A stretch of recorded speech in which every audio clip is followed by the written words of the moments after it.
He's now at WOLA, which is a non-governmental human rights I want to acknowledge that the roots of our contemporary association run deep into the most painful period of our history. I cannot describe the depths of my personal sorrow at the suffering of so many, as I continue to deepen my own understanding of slavery's enduring impact. If we are to forge a common future that benefits all our citizens, we too must find new ways to acknowledge our past. Quite simply, this is a conversation whose time has come.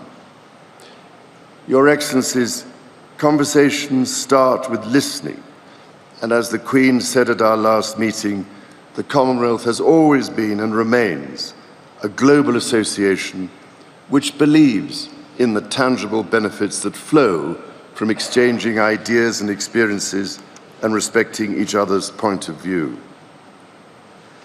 Our ingenuity, knowledge and ideas, our courage and determination are truly our common wealth.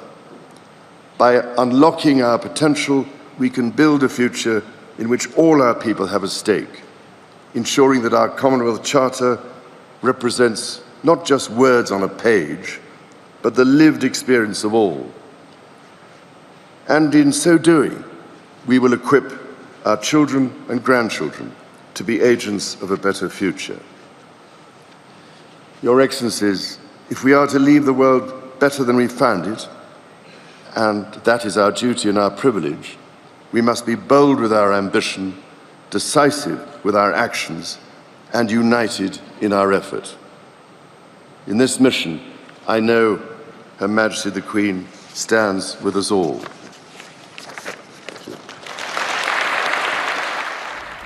Right, back to the business news. And we're actually going to stay in Rwanda now because as leaders from around the world descend on the country for the Commonwealth Heads of Government meeting, it's a great chance for the host country to put itself in the shop window and attract investment. And that investment is badly needed. According to the World Bank, foreign direct investment as a share of GDP fell from 3.8% in 2018 to just 1% in 2020. Well, joining me now from Kigali is Nick Barangi. He's the Chief Executive of Rwanda Finance Limited, which promotes the country as a destination for investment. Nick, morning to you. Give me the sales pitch then. Good morning.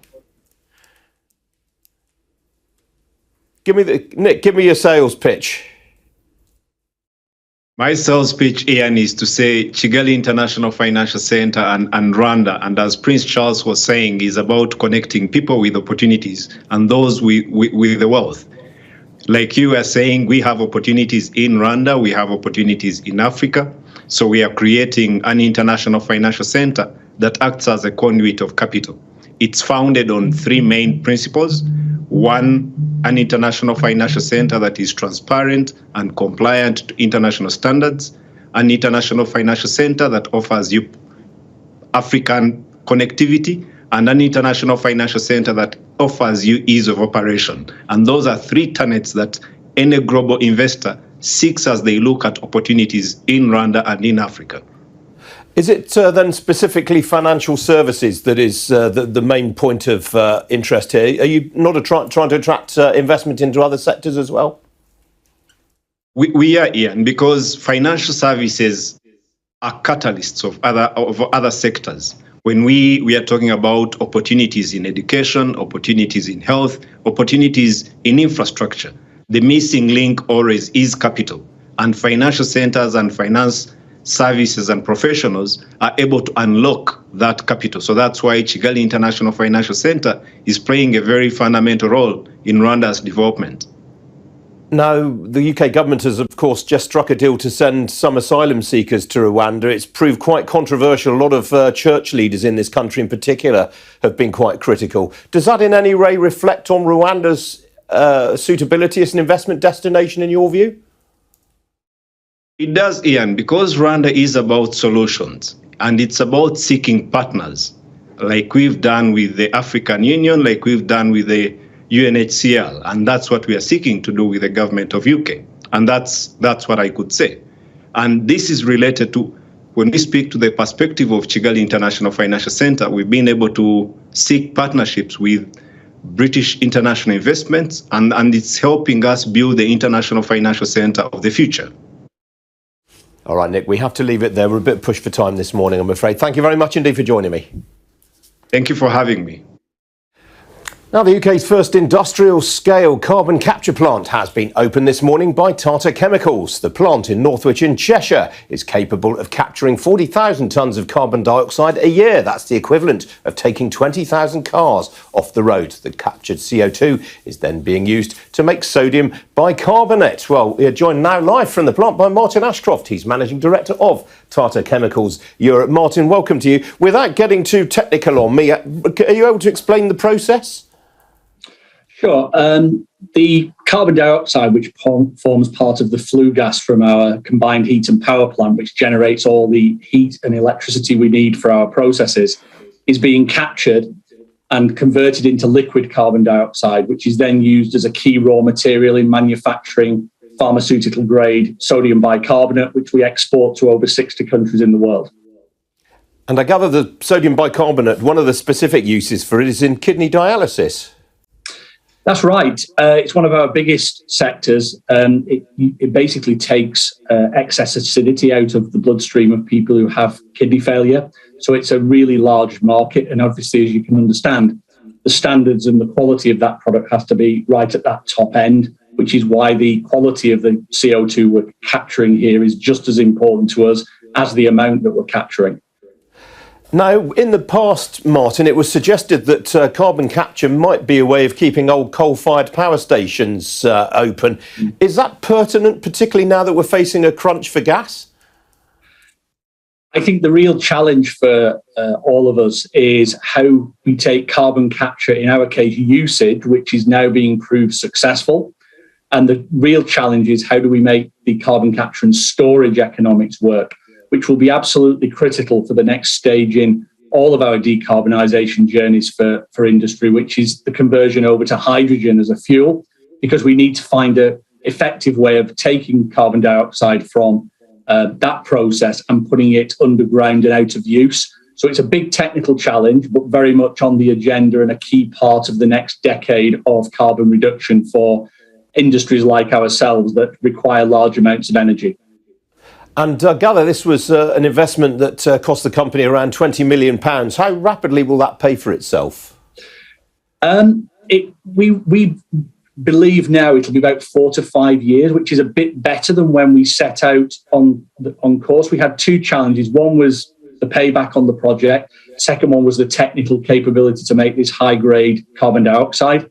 And obviously, as time has moved on, with changing energy markets, the changing carbon price in the markets, we now find that the payback on this is a little faster than when we sanctioned the project 4 years ago. Yeah, that's pretty rapid for a project of this size and scale, isn't it? I mean, on that basis, could you see yourself rolling out other examples of this technology elsewhere? Yeah, we're very much in the sort of development phase. We're 9 months in. We are now producing on a reliable basis.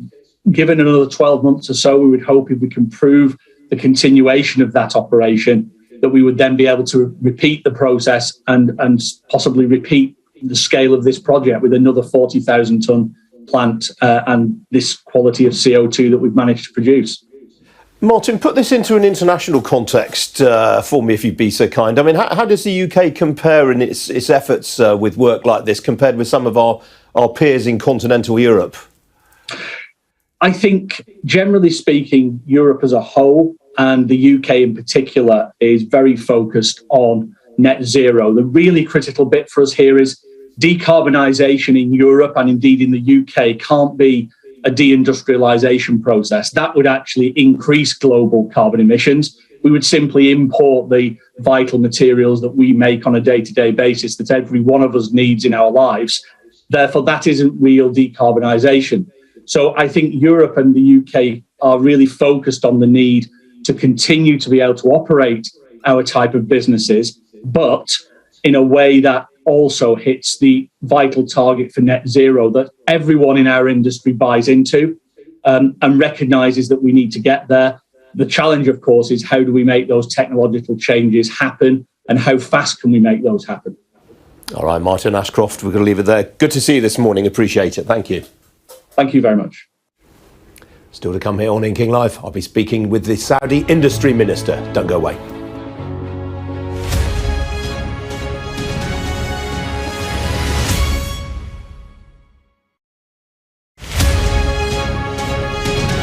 I think obviously it is concerning. Polio is a disease that we've tried to eradicate in all parts of the world. We had remaining cases in Afghanistan, Pakistan, Nigeria, and to see it here in London is obviously a worry. But on the flip side, we have a vaccine. It's part of the routine childhood vaccination program. So if any parents are there watching, if your child has gotten their usual NHS vaccine appointments and made those, then they will be protected from polio. Right now, they're not sure how far the extent is in London. They think it might be a small cluster, perhaps an extended family. This was found through sewage, which is kind of routinely tested for polio as part of the global polio eradication initiative. But I would say right now, it still looks quite small in terms of the cluster that's there. It's not widespread community transmission. And also, I know people think COVID, they think restrictions, they think public health. That's not core public health. Core public health is actually right now about finding those cases, trying to identify individuals, having them isolate, and use vaccination and other kind of mechanisms to try to manage this problem. Well, it looks like in other parts of the world, they use oral polio vaccine, which is a live vaccine. And it's likely that someone has come into the country with that, has spread it to others. We know through a live vaccine that actually can spread to others. The one we use in Britain is not live. It's actually an inactive vaccine. And so what you found then is that this is probably spread a bit. It's mutated into a different form. And now they've picked it up over several weeks of testing sewage. And therefore, that's why they are saying, well, actually, there is transmission occurring based on looking at the sequencing of the strain that they're picking up. Polio circulating in other parts of the world. It's resurged because of COVID. We're seeing that with measles, other diseases. And so, unfortunately, for the public health teams, adding to COVID, adding to monkeypox, they now have to deal with polio as well and trying to chase down those cases.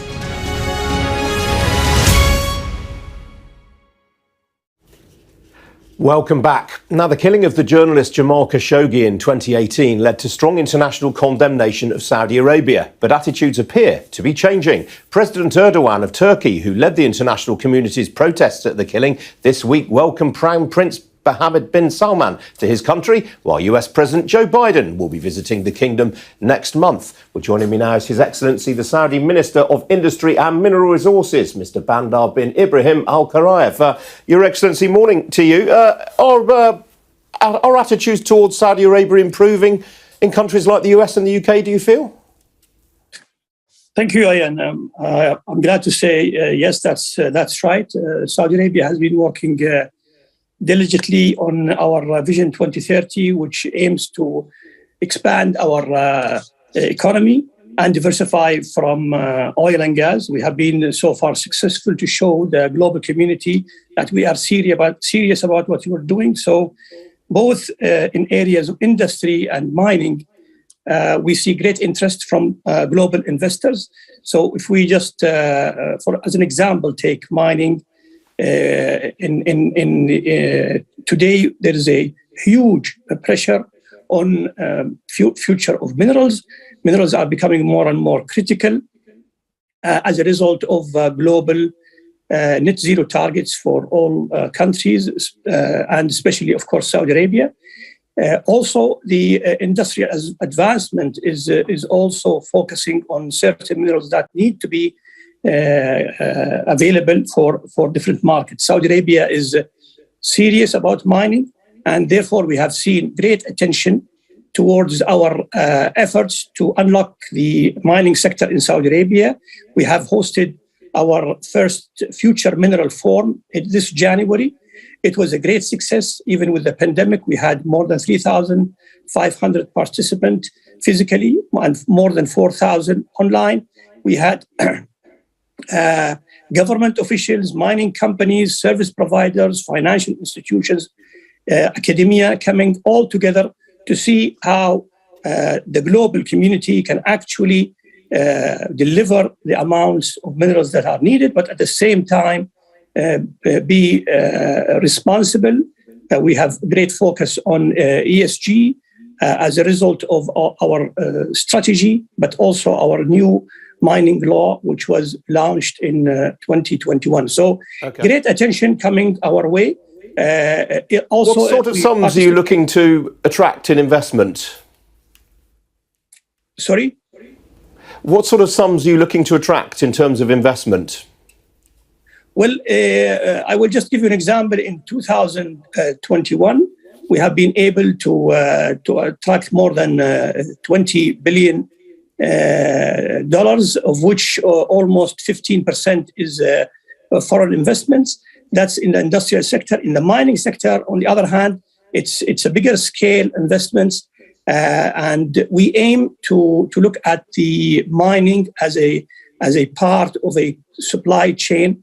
Saudi Arabia, as you know, is very nicely positioned in terms of our location. We offer an excellent local market, but also access to different regional and international markets. So our mining strategy focuses on bringing the big players to the country, and we have seen great attention even when we participated in Daba in South Africa. There was great attention from the global community. We have launched our first mining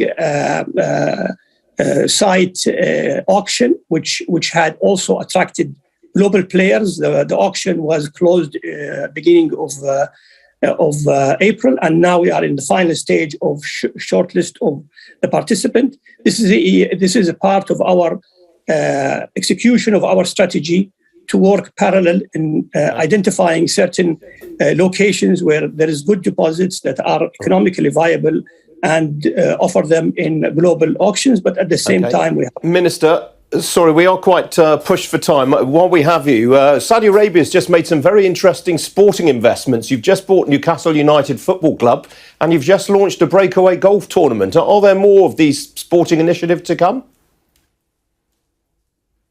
You are asking the wrong guy. I'm not into football a lot, but I can tell you that today we are looking at different sectors like sports, entertainment, and tourism. So the country is opening up in a way that we have never seen before, and we are able to show actual success in the different activities we are doing. So, I see that you are interested in this area, and this is definitely an area that's it will see more and more to come. Minister, thanks very much for speaking to me today. It's appreciated. Thank you.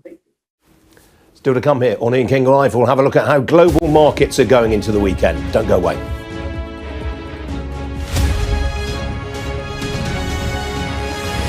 All ladies, you are invited to our premier 13th annual Women's Conference, Lady to Lady Global Conference 2022. Theme, Joy.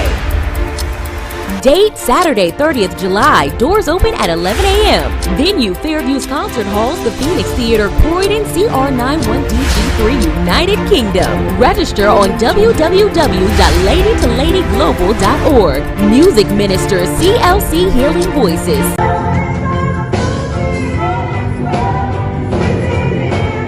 Simeon.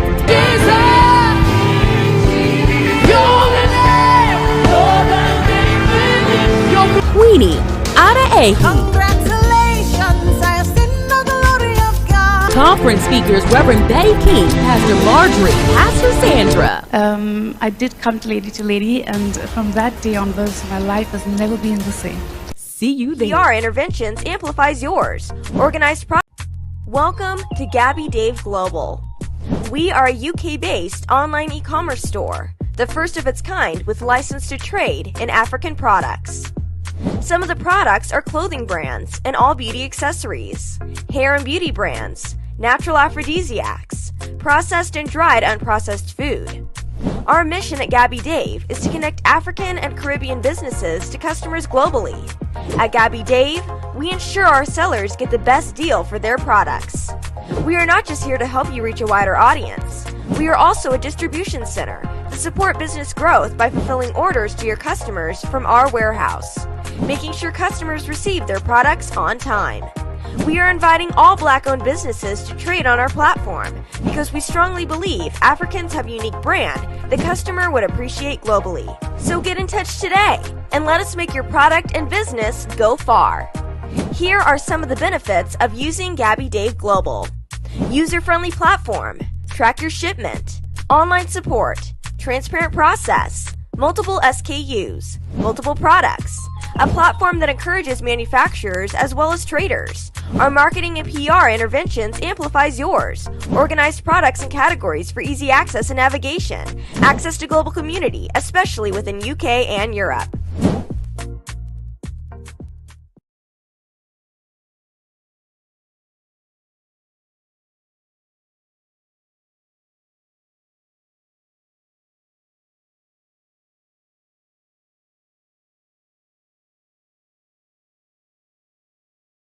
Hi guys, this is your friend Uruj from Sendwave. Sendwave is a money transfer app that is used by people all over the world to send money to their loved ones in Africa. With Sendwave, you can send money to Ghana, Nigeria, Kenya, Uganda, and Tanzania. And the best part is, Sendwave is absolutely commission free. Our exchange rates are excellent. You can see for yourself by checking them out on our website. So how do you use Sendwave? Sendwave is an app that you can download onto your phone from the App Store or Google Play Store. The app is free to download. After downloading it, just open the app and enter your name, email, and phone number. That's it. You're good to go. Make sure you use the promo code SR. S for Starr, R for Radio. This promo code will give you £5 free credit to send to Africa on your first transaction. Your money will be delivered to your recipient within seconds. Feel free to call me on 0749 7377 647 at any time. I'll be happy to tell you all about Sendwave and help you in any way I can. Remember to use the promo code SR for £5 free credit. Medasse. Check me out. He tells me my energy is making him tired. Yes! How do you get the energy to do I've been told that I have a lot of energy, but my goodness, I think today I have met my match, people. I have met my match, Miss Suzanne. Wow, amazing. One of the things that's the start of the darkness. The whole of darkness. So what did that Myself and the world will adjust.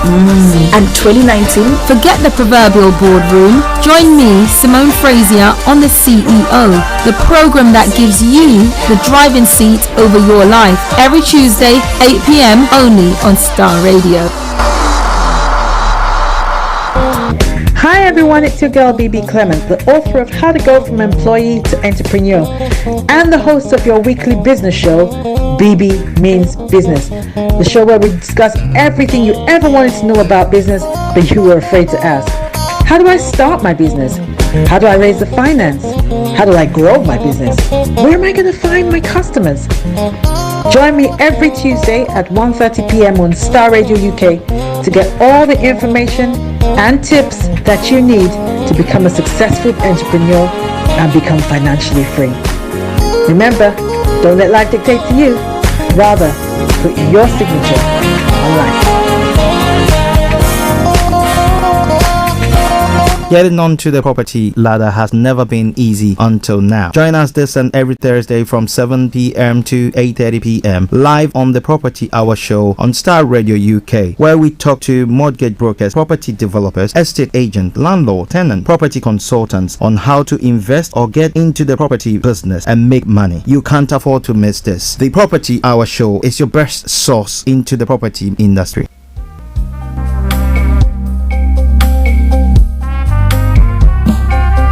Are you looking for the fastest, reliable, and trustworthy door-to-door shipment company? Well, look no further. When was the last time your family received a shipment back in Ghana on time and in time? You are not sure? Well, shippers, we pride ourselves with being the fastest, reliable, and trustworthy shippers you can use. You are assured of a prompt pickup anywhere in the UK by our personnel. They also make sure your items are well packaged to get to its destination in time. When it comes to door-to-door shipment, look no further. Well, shippers, contact us on 07939009321 or 07498911820. Or you can visit our website www.welllamp.co.uk. You can also drop us a mail, info@welllamp@gmail.com. Well Lamp Shippers, fast, reliable, and trustworthy.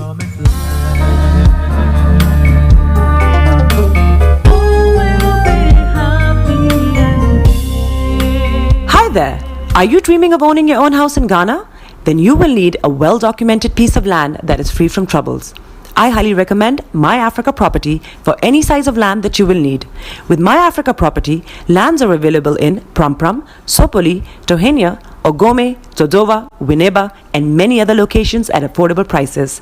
These locations are about an hour away from the airport, only 35 minutes from the motorway, 10 minutes drive from Central University College, 10 minutes drive to the beach, and close to Pram Senior High School and Ghana Men's Soccer Center of Excellence.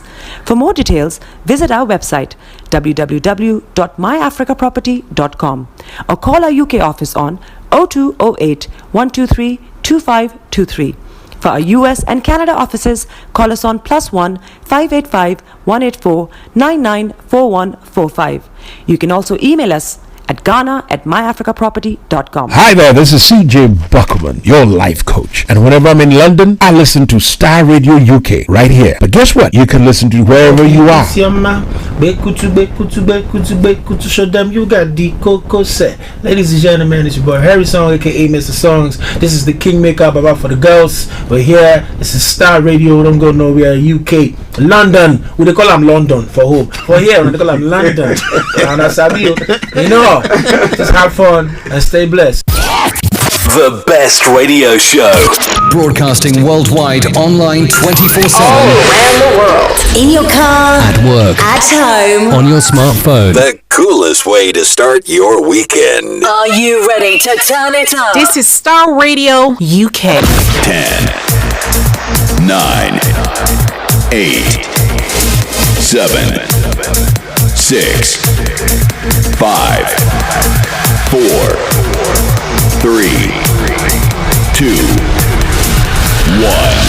Oh, your heart is aching. Smile even though it's breaking. When there are clouds in the sky, you get by.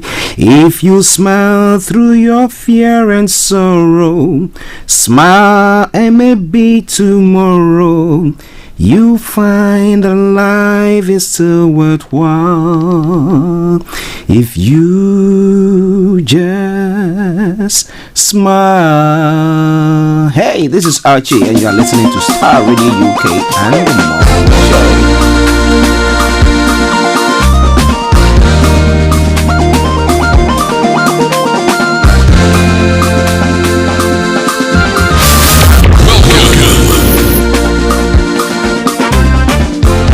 The coolest way to start your weekend.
Way to start your weekend.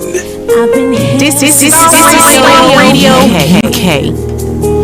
From the moment that I wake up until I lay my head, oh, I will sing of the goodness of God.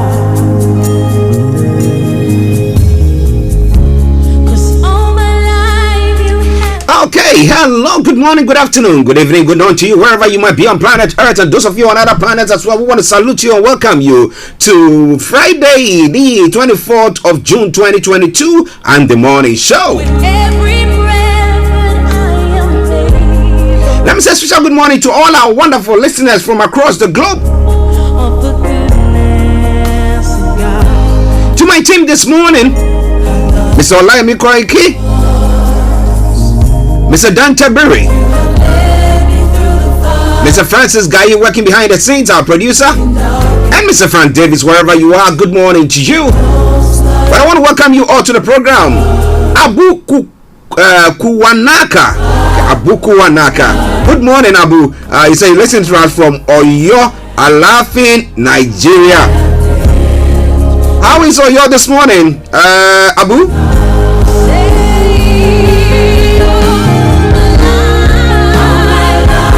Well, to our listeners, those of you who are in the UK, those of you in the Americas, those of you in Asia, those of you in Europe, those of you on the African continent, Australia as well, I want to salute each and every one of you and welcome you once again. Well, it's a very, very special day, and we're going to be bringing you a very special broadcast from a particular place, and I'm going to be telling you more about that in a moment. But I've got my colleague, Mr. Olayomi en route to Oxbridge. For those of you who are not in the UK, who don't know much about the UK, Oxbridge is one area in London, but that is where a case is going to be going to court this morning, pertaining to a top Nigerian politician by name Ekwere Madu, who was arrested with a wife yesterday, and the case involves organ harvesting. So Mr. Olayomi is en route there. Once it's on the site, the premises, that will be bringing you a live feed from there as well. But do me a massive favor, share the broadcast with your friends and loved ones and invite them to like our pages as well. Well, if it is first time of tuning in to listen to us on this program, this is how the program goes. I'm going to bring you the quote for the day, the weather forecast will follow suit, then the travel update as well. We'll move on to have a look at some of the stories making the rounds across the globe, known as Global Trotting. And then after that, at 11 o'clock, I will be bringing you updates from Nigeria. And when Mr. Olayomi joins us as well, I'll be bringing you a feed from the courts. Then after that, exactly at 12 o'clock, we'll continue after the updates, and then we'll be looking at some of the stories making the rounds across the globe. As I say all the time, from archaeology to zoology, from Accra to Zanzibar, if it's making the headlines, why not? We're going to touch on it. We continue from thence, and then exactly at 12 o'clock, we'll open the lines for you to join in with your thoughts or whatever you want to say about whatever we've been discussing. It will then continue till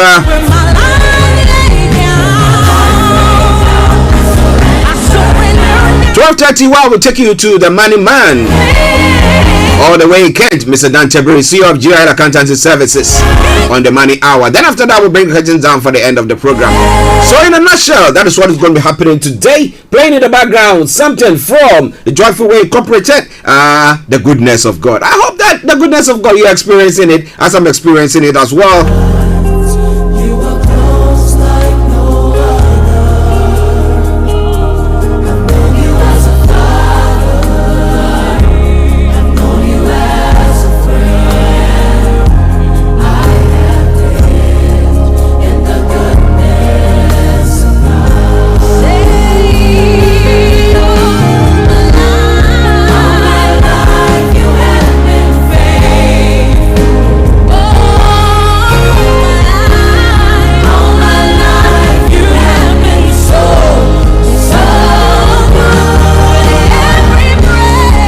I said, we've got a very packed program, so let me crack on. Let me say morning to my brother Felix, all the way in Aberdeen. Mr. Kofi Ali Abdul Yakin, massive good morning to you as well. Mr. David Cruche, Dr. Morton, and all you wonderful people listening to us this morning or watching us live, I salute you. Especially those of you listening to us from Africa. Good morning once again. 10:46 the time. Let's crack on.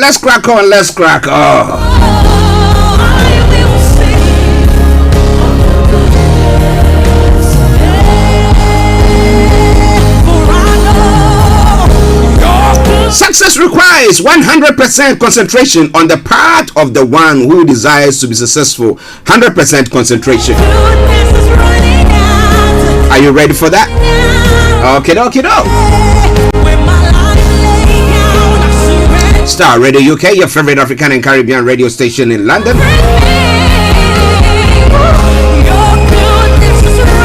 Now let's move on straight to the weather front. How is the weather going to be for us today? I woke up this morning, looked through the window, and it was quite sunny out there. But I thought I was going to be rainy.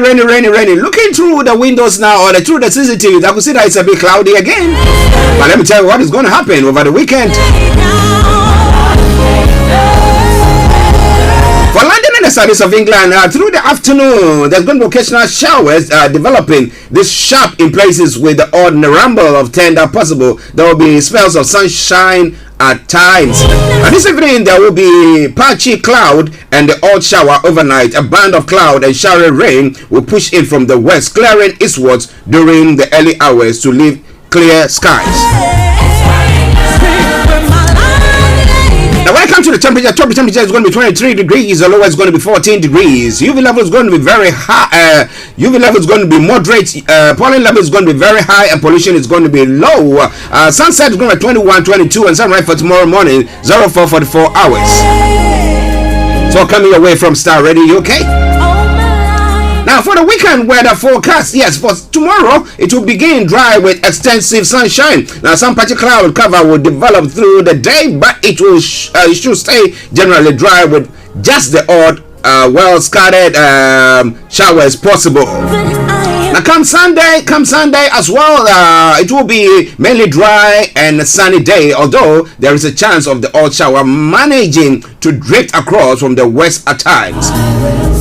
But the temperatures will be ranging on Saturday 20 degrees tops, lowest 12 degrees, same on Sunday as well. 10:48 the time, Star Radio UK, your station, your favorite African and Caribbean radio station. Of course, I am Archie. Alright, now let's move on straight to some of the other stories making that we're going to be looking at that's pertaining to the travel this morning. Let's crack on straight onto that. Wherever you are, don't you go away. Check it out. Keep your eyes on the road. Anything that you will never do. Keep your eyes on the road. This is Radio UK. Okay, so this is Star Radio UK, your travel update that comes to every weekday from 10:40. It's now 10:49. Now, when it comes to the travel this morning, on the underground this morning, Circle, Hammersmith and City have all got minor delays, so check before you leave. The other side, London Overground is partly suspended. London Tram Link is got minor delays there as well. Now, the part suspension of the London Overground is due until the 26th of June. No service between Romford and Upness are due to strike actions. Now, when it comes to the London Tram Link as well, on the London Tram, minor delay is due to shortage of trams. Okay, where are the trams? Okay, now moving on straight to the major roads in London. A24, A4, A41, Central London Red routes have all got closures. Now, A40 and South Circular, A406 have all got serious delays. My apologies. But keep your eyes on the roads. Keep your eyes on the roads. I will keep you navigated. I promise. I'll born the Star Radio Travel Update comes away every weekday from 10:40. It's now 10:50. Now on the riverbank this morning, apart from the Woolwich Ferry that's got special service, all the others have got good service. Now let's come to the last segment of the travel update. That's the National Rail. On the National Rail this morning, Great Western Railway, Great Anglia, Mersey Rail, Scott Rail, South Eastern Railway, Southern have all got special service. That aside, Gatwick Express has got no service. So please check before you leave. If you want to embark on a plane from Gatwick and you want to use the train, be warned. There is no service there.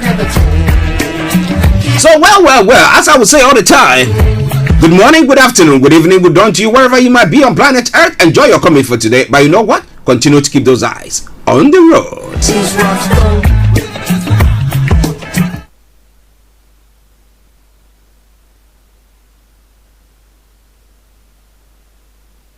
All ladies, you are invited to our premier 13th annual Women's Conference, Lady to Lady Global Conference 2022. Theme, Joy. Date, Saturday, 30th July. Doors open at 11 a.m. Venue, Fairview's Concert Halls, the Phoenix Theater, Croydon, CR91DG country, United Kingdom. Register on www.ladytoladyglobal.org. Music Minister CLC Healing Voices.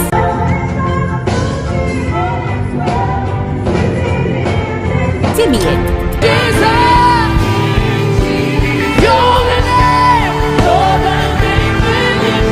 Queenie. Ada Ahi. Conference speakers Reverend Betty King, Pastor Marjorie, Pastor Sandra. I did come to Lady, and from that day onwards, my life has never been the same. See you there. Welcome back to the program. It is Starr Radio UK. It's your favorite African and Caribbean radio station in London, bringing the time now to 8 minutes to the top of the hour, or even call it 7 minutes to the top of the hour. Now, we're going to be looking at the story once Mr. Olayomi gets to the destination. Outbreak cuts at his en route there. A woman and a man were charged that was yesterday, the 23rd of June, with conspiracy to arrange the travel of a child into the UK in order to harvest organs. The charges follows an investigation by the Metropolitan Police Specialist Crime Team. Now, Beatrice Nwaneka Ekweramado, 55, of Nigeria, is charged with conspiracy to arrange and facilitate travel of another person with a view to exploitation, namely organ harvesting. And then the other person is Ike Ekweramado, my apologies again, who is 60, of Nigeria, and is charged with conspiracy to arrange or facilitate travel of another person with a view of exploitation, namely organ harvesting. They appeared at Outbreak Magistrate Court on the same day, where they were remanded in custody to appear at Outbreak Magistrate Court on Thursday, 7th of July. The investigation was launched after detectives were alerted to potential offenses under modern slavery legislation in May 2022. A child has been safeguarded, and we are working closely with partners on continued support. As criminal proceedings are now underway, we will not be providing further details. That's a statement from the Metropolitan Police. Now, this is interesting, and we'll be bringing you more on that front. But now, let me just move on straight and look at some of the other stories making the rounds across the globe, because we're pressed with time there, trying to get Mr. Olayomi to join in as soon as possible. Once we have him in his position. Shamsuddin Oladipopo is a Yoruba nation. We won't go back. Okay, yes, we want Yoruba nation now. And then a few more stories going to be coming from there. Buhari to Johnson, number 3rd term.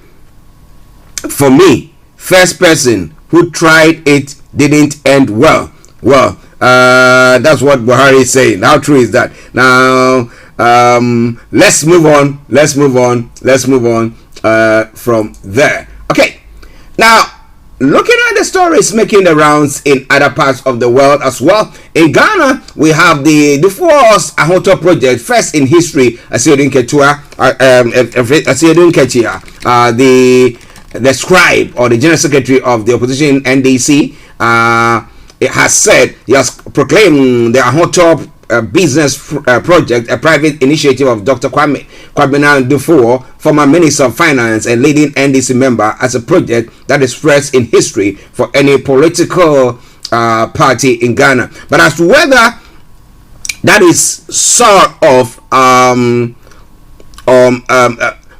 putting his weight or his support, or sanctioning, or taking, or accepting his role as a potential flag bearer of the party, is another thing. But we'll bring you more on that front. It is all coming away from Starr Radio UK. The thievery of Akufo-Addo, Bawumia and Oforiatta being exposed by God, who is saying that Sammy Gyamfi, one of the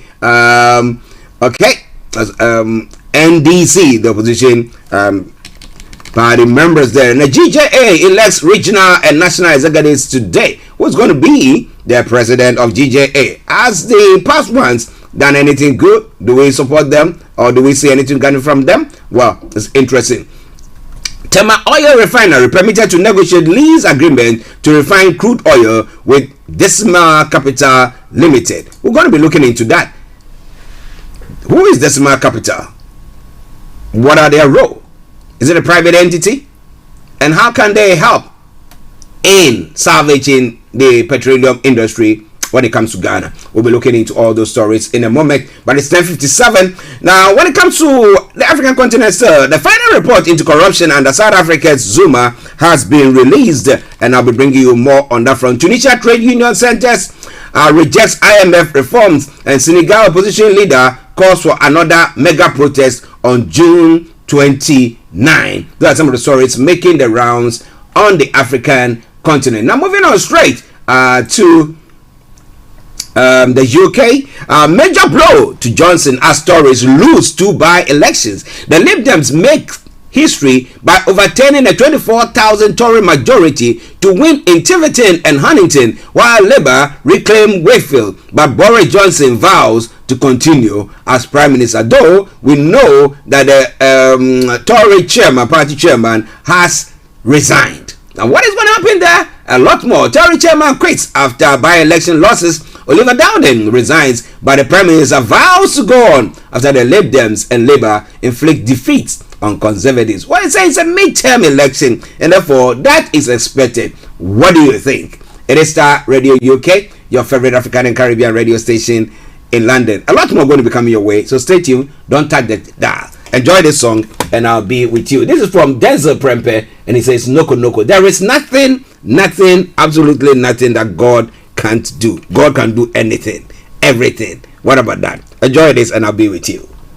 I don't know how to explain it, but it is like saying there is nobody, nothing, between nothing and anything between nothing. Yeah. Come on now, guys. Come on. Are you ready? Oh yeah. I want to change it a little bit. All right. I don't know how to, but I know how to groan in the spirit, but not with my legs. All right. Come on. Come on. I see you. I see you.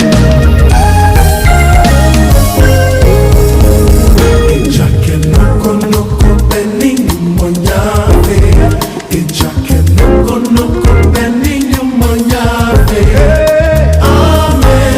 Hallelujah. Amen.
Yes, Yahweh, we praise you now. There is nothing that my God can't do.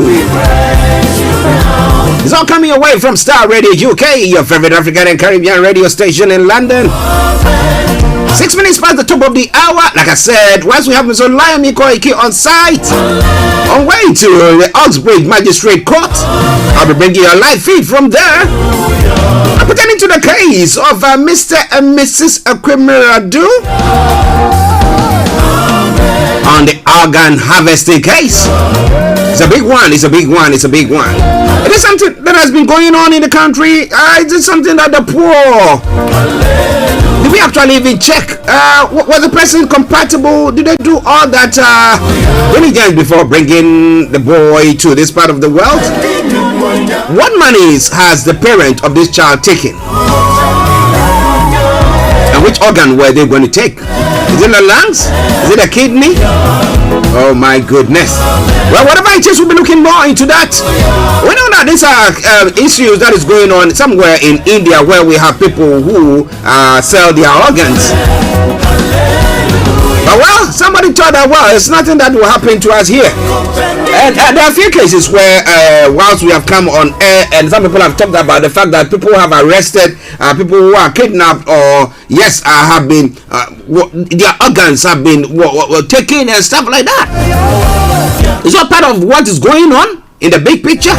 Now this morning I had some information coming through that another ring has been busted. Where you know what is happening there? They have these baby making machines or factories, baby making factories.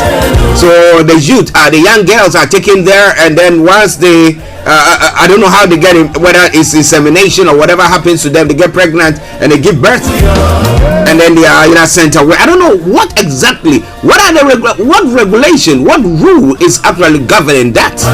But this is a lot more we're going to be looking at in the next moment. But something from Denzel Prempe, and I hope that you've enjoyed it.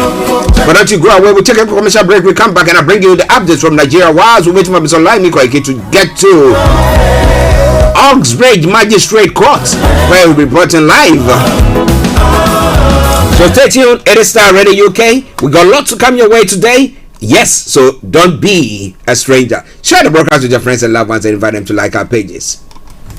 Tune in to On Point here on Starr Radio UK with Empress Regina every Monday at 5 p.m. GMT. Looking forward to your company. Hi guys, this is your friend Uruj from Sendwave. Sendwave is a money transfer app that is used by people all over the world to send money to their loved ones in Africa. With Sendwave, you can send money to Ghana, Nigeria, Kenya, Uganda, and Tanzania. And the best part is, Sendwave is absolutely commission free. Our exchange rates are excellent. You can see for yourself by checking them out on our website. So how do you use Sendwave? Sendwave is an app that you can download onto your phone from the App Store or Google Play Store. The app is free to download. After downloading it, just open the app and enter your name, email, and phone number. That's it. You're good to go. Make sure you use the promo code SR. S for Star, R for Radio. This promo code will give you £5 free credit to send to Africa on your first transaction. Your money will be delivered to your recipient within seconds.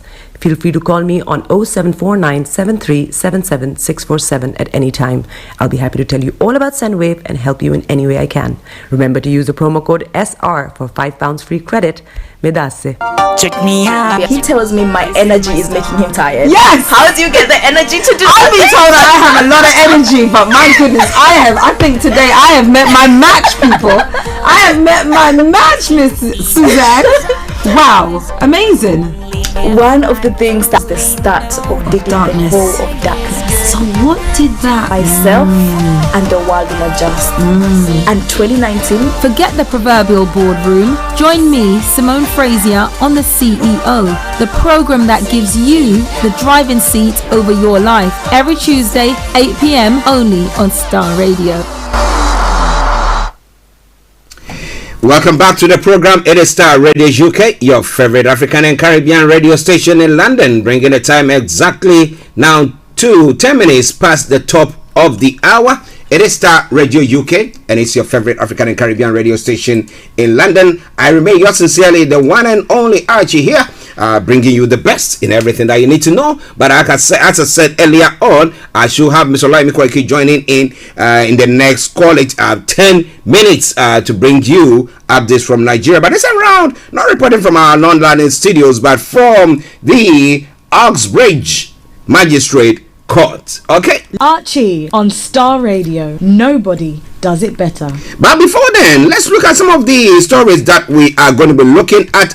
When it comes to the reportage from the Uxbridge Magistrate Court, now Ike Ekweremadu now is saying, now I'm beginning to suspect Nigerian politicians who were once sick and suffered from chronic and terminal diseases and unexplainably becoming healthier, younger, and stronger again. Were they begging people this way to maybe take some of their organs to make them well, paying them huge sums of money? But the question is, how much money was paid to them? How much money was paid to these individuals? But like I said, we are bringing you live feed from the Uxbridge Magistrate Court, where I've got my colleague Mr. Olayomi Koiki this morning reporting live from. So I'll be going straight to him there, wherever you are. Don't touch the dial. Just stay tuned whilst we bring you the best. You know what? Starr Radio, okay? We bring you the best in everything. We just take one commercial break and I'll put Mr. Olayomi Koiki live on air for you. So stay tuned. Don't you go away. Hi everyone, it's your girl BB Clement, the author of How to Go From Employee to Entrepreneur and the host of your weekly business show, BB Means Business, the show where we discuss everything you ever wanted to know about business but you were afraid to ask. How do I start my business? How do I raise the finance? How do I grow my business? Where am I going to find my customers? Join me every Tuesday at 1:30 p.m. on Starr Radio UK to get all the information and tips that you need to become a successful entrepreneur and become financially free. Remember, don't let life dictate to you. Rather, put your signature on life.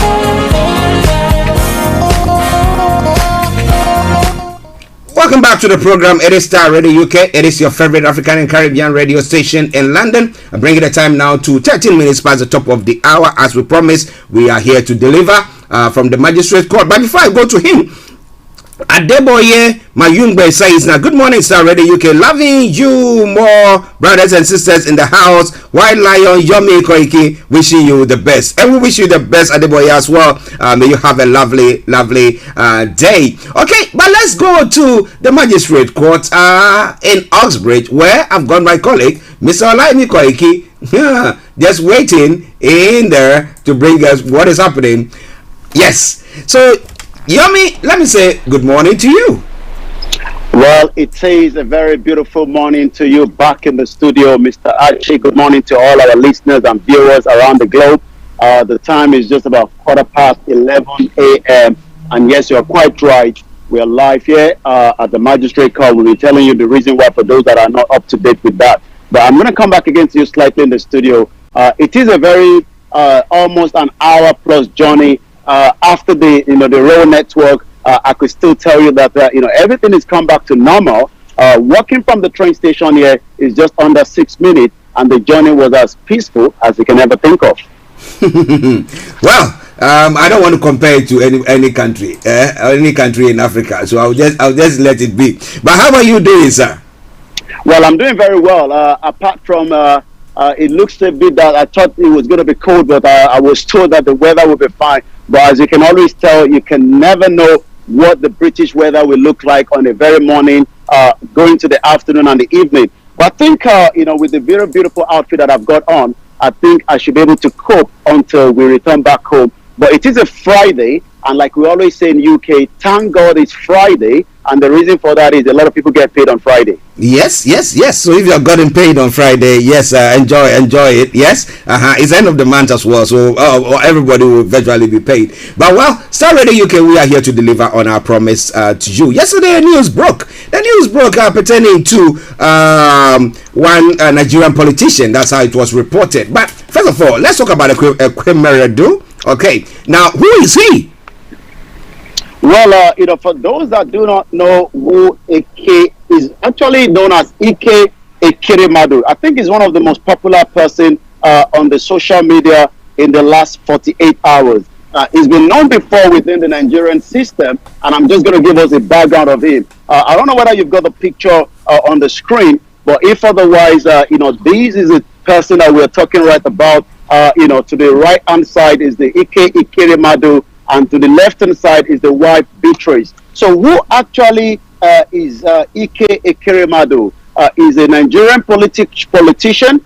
He's also a lawyer from Enugu. If you probably want to take me off for 30 seconds so I can put on my glasses, which I've actually realized that I haven't got it on. Yes, don't you worry. Whilst he's getting his glasses, now he's trying to, give us a bit of background to who Ike Ekirimadu is. And he's a lawyer, of course. But what do you think?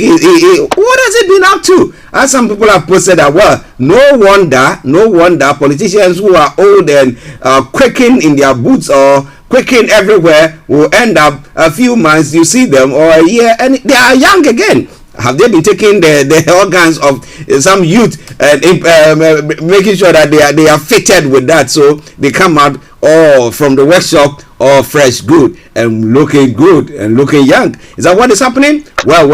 How much money was paid to this family as well? We'll be looking into all that, but let's go back to Yomi. Yes, Yomi, interesting. Yeah, so go on to you were trying to introduce yes, Ike. I was actually giving you a full background of Ike Ekirimadu. Ike Ekirimadu is a Nigerian politician, a lawyer from Enugu State, who has been in the Senate of Nigeria since 2003. That is about almost 13 years or thereabout. He's a member of the People's Democratic Party, known as the PDP. He was also a one-time a deputy president of the Nigerian Senate for 3 consecutive Senates. He's born 12th of May 1962, is age 60, and he has a wife known as Inwa Inneka Ekirimadu. And, we're going to be giving you more reason why we are here as well again this morning. But let me come back again first to you in the studio. This is Starr Radio UK, your finest African and Caribbean radio station in London.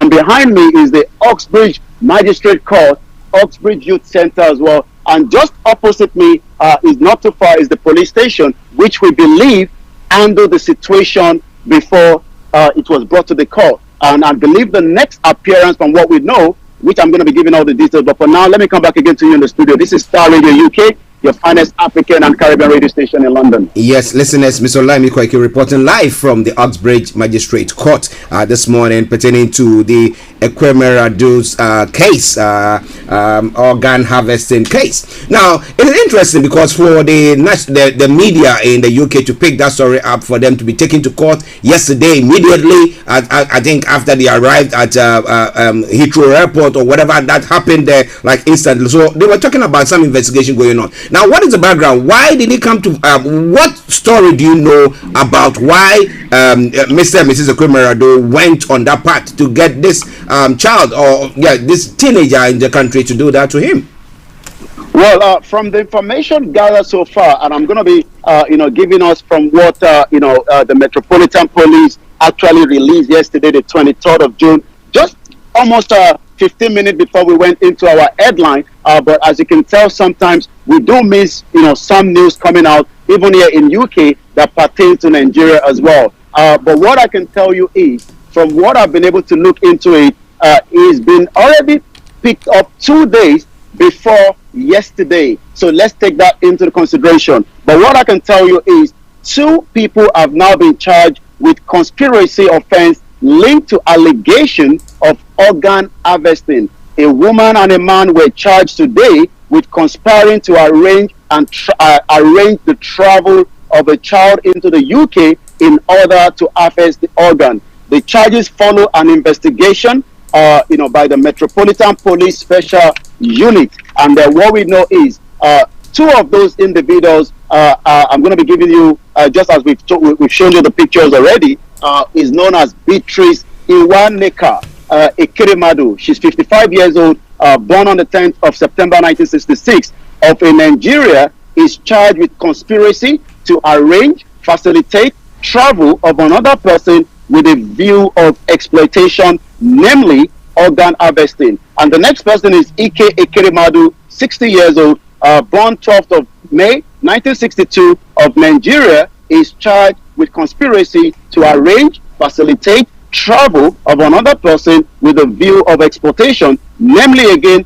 organ harvesting. They have both been remanded in court and we appear at the Osbridge Magistrate Court, which was actually yesterday. The Magistrate Court is the one right behind me, as you can see there, and they will be brought back here again on the 7th of July from what we know. The investigation was launched after the detectives were alerted to potential offenses under modern slavery legislation in May 2022. A child has been safeguarded and we are working closely with partners on continued support. As is a criminal proceeding and now on the way, they will not be given any more further details. Okay, but there's some speculation that is going on this morning when I monitored some other networks, and they were talking about the fact that I think the family had one of their, or the parents have one of their children who is ill and needs organ transplant. So, like I was saying, we don't know exactly what kind of or what organ are they trying to harvest there. Do you have any background to that as well?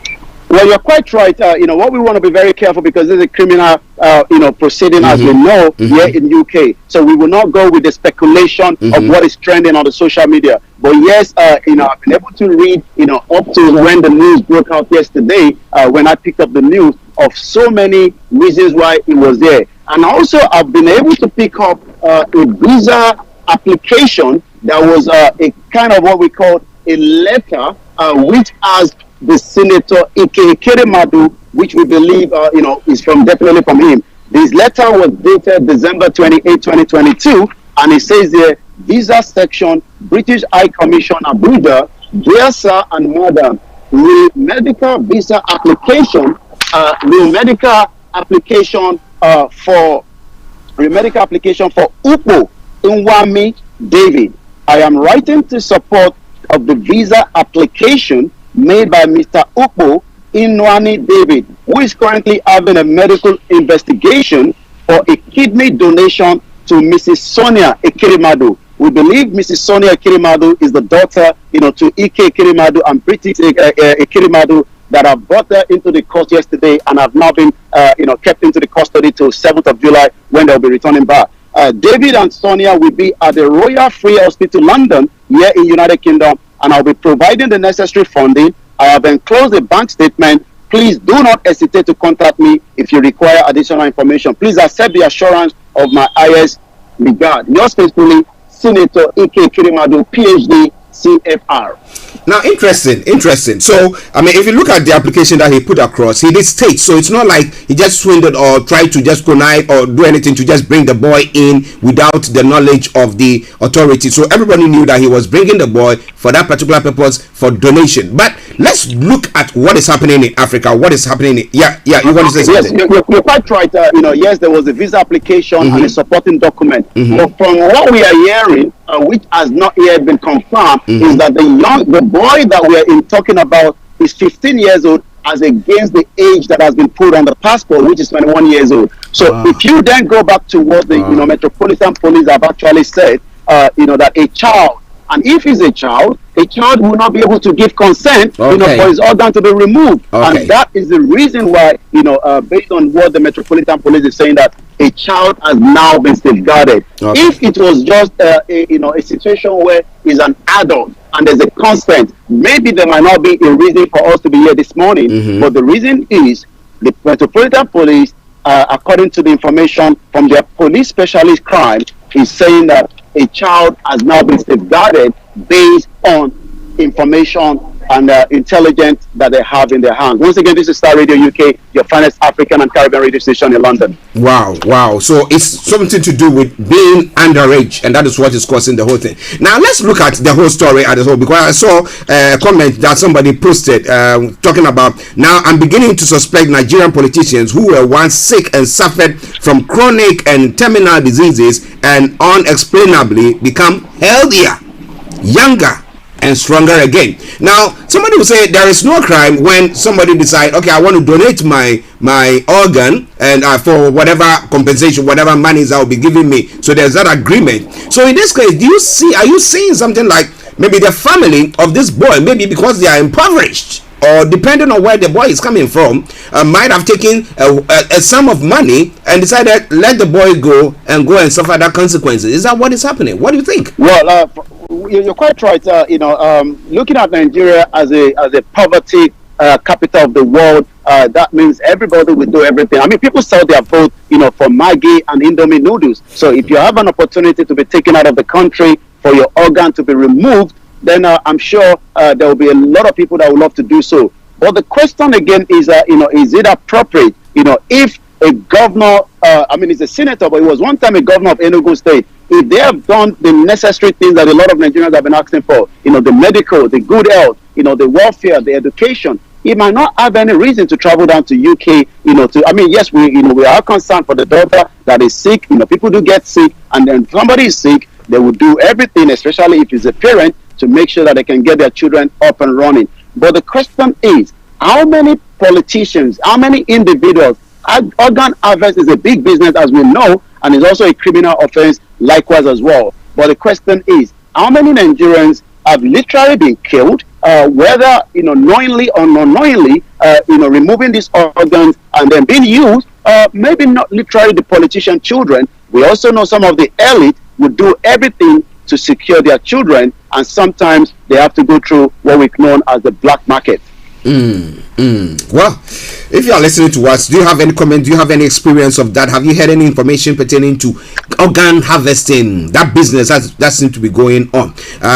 Let us know. You can put a comment there, and we'll surely touch on that as well. Because my concern is, you look at India, there is something like that, organ harvesting that seems to be going on. So you have people trooping in to go and donate their organs for some amount of money. But I don't know whether you might have an idea of how much money has been exchanged for this program to go on at all. Well, if it was something that the family, because these are what Metropolitan Police, and I believe that they'll probably be making their way to Nigeria, to speak to the parent of this young boy, and then find out as much information before the next court hearing that we believe will be here, which we're going to be here. It's going to be in the next 13 days, the July the 7th. But the question again is, what kind of money is involved? Nigeria, like we also know, is going through a turbulence time, and everybody is trying as much as possible to japa, which is a language that a lot of people do. Everybody wants to run away from the country for so many reasons. So if this young boy, because as far as we are concerned, and as far as based on the Metropolitan Police, is a young minor, is no longer an adult. If it was an adult, it couldn't have been a case of maybe something else. But from what we know, is a minor, and a minor means that somebody must probably be involved as well. Who is involved? Is it the parent? Is it the somebody within the community?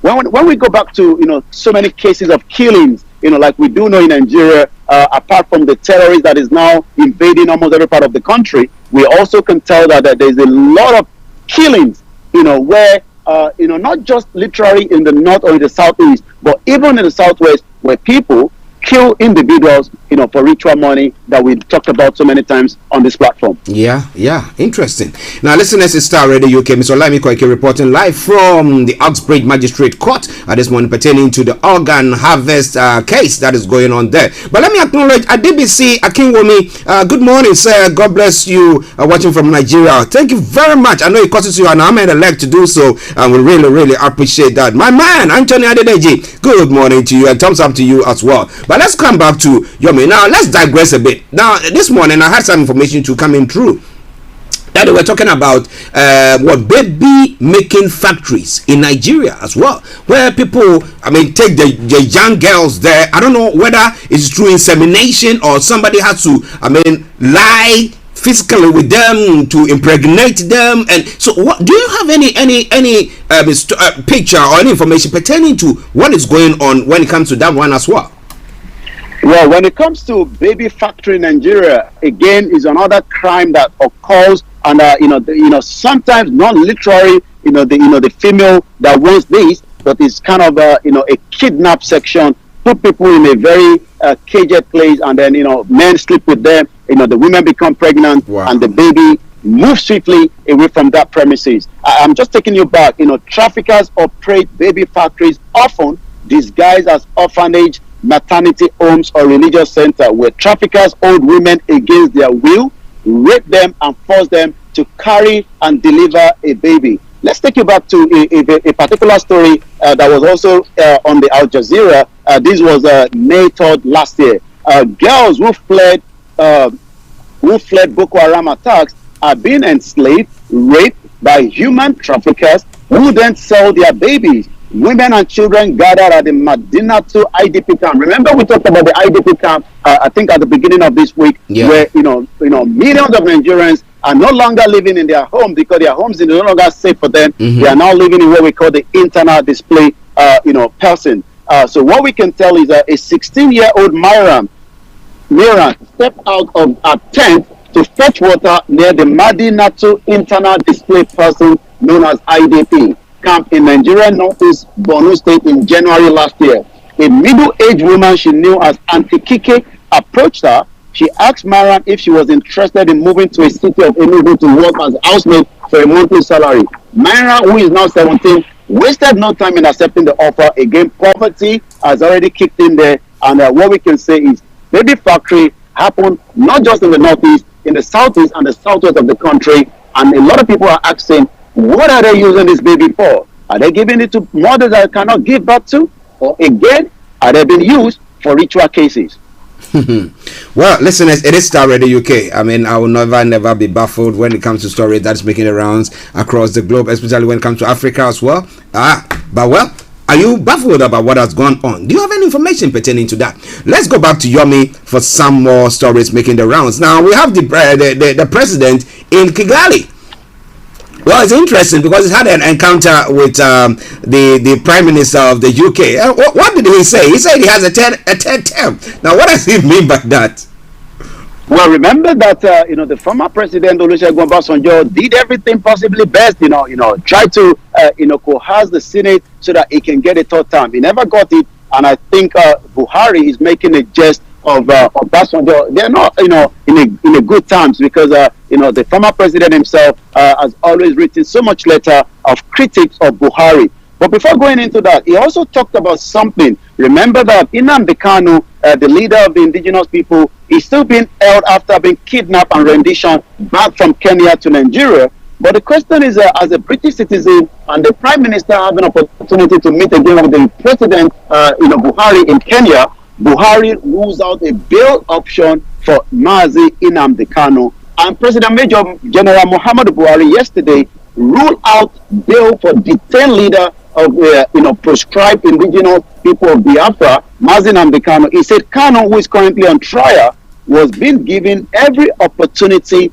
under the law to justify all the uncomplimentary things said against Nigeria while he was in Britain. If Nigeria was working in the first place, if the British has not amalgamated Nigeria in the first place in 1914, I'm not sure that those that are campaigning for self-determination, that is not a crime under the United Nations, will probably not be speaking against the hills of Nigeria. And if Nigeria was working, a 3-time deputy Senate president will not be traveling to UK to get our daughter, which we concern for a kidney transplant. Even being a governor, he will have built in the specialist hospital. So he also then said this, he was reiterated in his commitment to leave office for the next administration in May. According to a statement that was released by Femi Adesina, the media advisor, the president said this at a bilateral meeting with the British Prime Minister Boris Johnson on the margins of the 26th Commonwealth Head of Government meeting in Kigali. A lot of people have questioned the Commonwealth. What is the benefit of the Commonwealth, and what advantage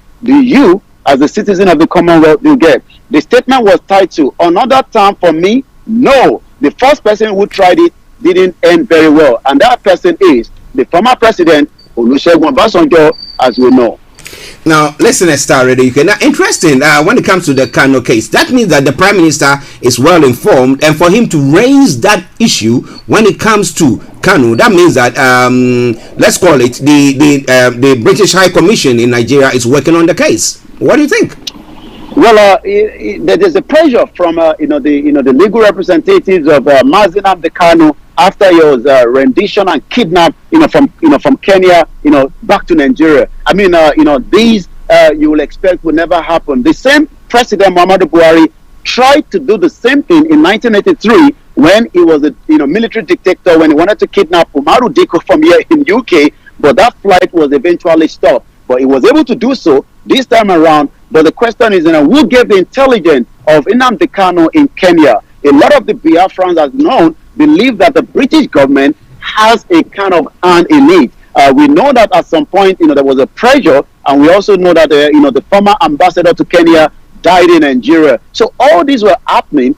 Yes, I believe that there was a kind of engagement from the Prime Minister Boris Johnson to Buhari on the case of Nnamdi Kanu, and that's why Buhari has to release that press statement on his behalf to say bail option will not be for Nnamdi Kanu because it's a flight risk.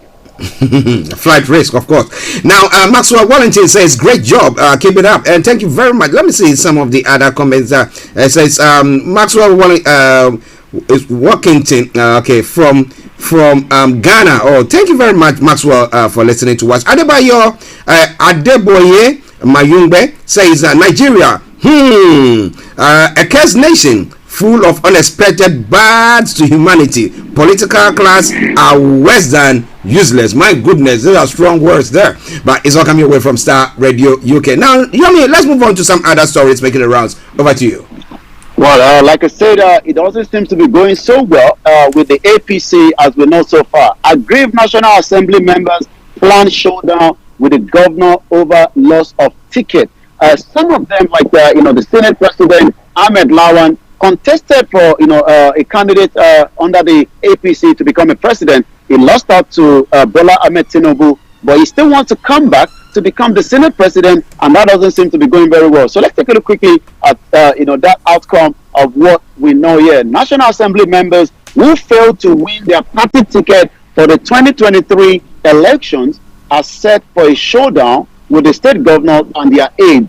Findings by correspondents show that in the states such as Benue, Kebbi, Zamfara, Delta, Ekiti, and Ogun, governors or their loyalists defeated incumbent senators and House of Representatives during members to claim their party ticket during the last month primaries are now not very happy. Many of the National Assembly members have now defected to other parties where they will contest against the governors or their aides who won the party. Imagine, you couldn't win a ticket under the APC, then you then have to go all the way to the PDP or the Labour Party, and then you're going to have to contest against your own party. So this is the kind of situation in Nigeria. So I'm going to go straight to more other headline.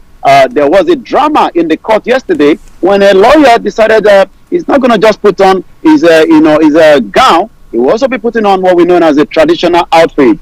Hijab ruling drama as a lawyer wears a native doctor's attire to the Supreme Court. A human rights lawyer, Malcolm Omo Irobo, on Thursday caused a stir due to his mode of dressing at the Supreme Court in Abuja. Photos circulated on the social media show Malcolm dressed in a lawyer's robe mixed with other materials that made him look like an African native doctor.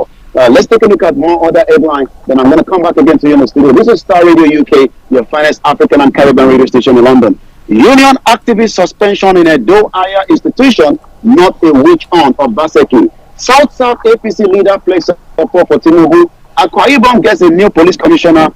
Oil company donates sanitary pads to schoolgirls in Akwa Ibom. We do know that in a country like this, there's a lot of support to most of our females, especially when it comes to their monthly cycle. But in Nigeria, it becomes very difficult for an average female to buy the sanitary pad because it becomes very expensive, and as so many of them are not going to school, even here in UK when they're in that cycle situation. But the question again is a good gesture from the oil company that donates a sanitary pad to the schoolgirls in Akwa Ibom. Bandit released 29 Zamfara cell phone sellers, quite a lot. This is the word that they use in Nigeria as bandit, but we do know that there's nothing known as bandit. As the late Dr. Malafi Obadia said, the bandit, the Boko Haram, and the ISWAP, they are all one single terrorist terrorizing Nigerians all over the place. So let's take a look at that. Terrorists have released 29 members of a Nigerian cell phone sellers and repairers association in Zamfara State Branch. They were all adopted along Sokoto Guasu Road last week after a payment of undisclosed amount. Star Radio UK, as we're still right behind me, the Oxbridge Magistrate Court, where we are reporting this morning, the 24th of June, 2022. Well, listeners, Star Radio, Mr. Olayomi Koiki for you. Let me acknowledge Latif Mumin Ishola. He said, God bless you, Koiki. And then Larry Wanju Temidire says, Koiki Media, keep up the good work. And then he goes on to say, may God continue to strengthen you in Jesus' name. And let me say a big amen for that. Thank you very much for all the prayers and the support. But let's quickly just have a look at what has happened where you are at the Oxbridge Court due to the organ harvest case, and the fact that this person is a PDP member. What has the PDP said? What has the PDP said about the case? Well, as you can tell, there will be different reaction from the members of the PDP. I've not seen anything from the leader or the presidential aspirant PDP. But this is what Dino Malaye said some few hours ago. Senator Ike Ikeremadu notified the British authority on his trip with the said boy, I stand with Ike Ikeremadu. There's a lot of reaction, over 1,000 comments, and let's pick them at random. If the boy is truly 15 years old, his vulnerable child, Dino Malaye, your Ike will go to jail. The law here have no respect for anyone. The issue is the age of the boy, who actually testified and told the authorities that he is a 15, a minor in the UK, according to the boy. So you can see quite a lot of reaction. Let's take a look at what Femi Panikayode said, who is also a member of the PDP, and as everybody knows, people say he chop and chop everywhere he can find his stomach infrastructure. He said some few things as well, and I just want to pick on that quickly. But once again, this is Star Radio UK, your finest African and Caribbean radio station in London. So this is what he had to say regarding the issue, and then I'm going to pick on what Reno Mokere said as well. But once again, while we are just waiting for that to load, there's a huge reaction, over 115,000 tweets on Ike Ikeremadu being apprehended here in UK, and as you can see, everything happened here, and it all happened very fast, and almost all the news media have picked up. It is unacceptable, and this is Femi Panikayode speaking now. It is unacceptable and a crime under British law for a man to take a child into the UK for the purpose of removing his organ. For someone else's use, under the law, a child cannot give his consent for such cause of action, and neither can the parent give consent for such a child as well. And also it's an abominable act on behalf of their ward. Children have the right. They are not slaves or chattel. They can be bought or sold for their body part. The parents do not have the right to sell them off for this purpose or any other purpose. And neither does anyone have the right to buy the child or any of his parts or body. Despite all this, I refuse to assume that Senator Ike Ikeremadu and his wife are guilty of this wicked act unless and until I see the evidence or they are proved to so by duly constituted by the court of law. So quite a lot of different reaction, but when we get to the social media, I'll be giving you more reaction. But so far, let's see if there's been any reaction from Atiku. But a lot of people are now saying that Ike Ikeremadu spoke not too well against the Labour presidential contestant Peter Obi, and it seems they say sometimes I'm sure you know what that means in Africa. Do not say something against somebody because you can actually So I'm trying to see whether Atiku have actually reacted to that, but so far nothing I can see on his official Twitter handle.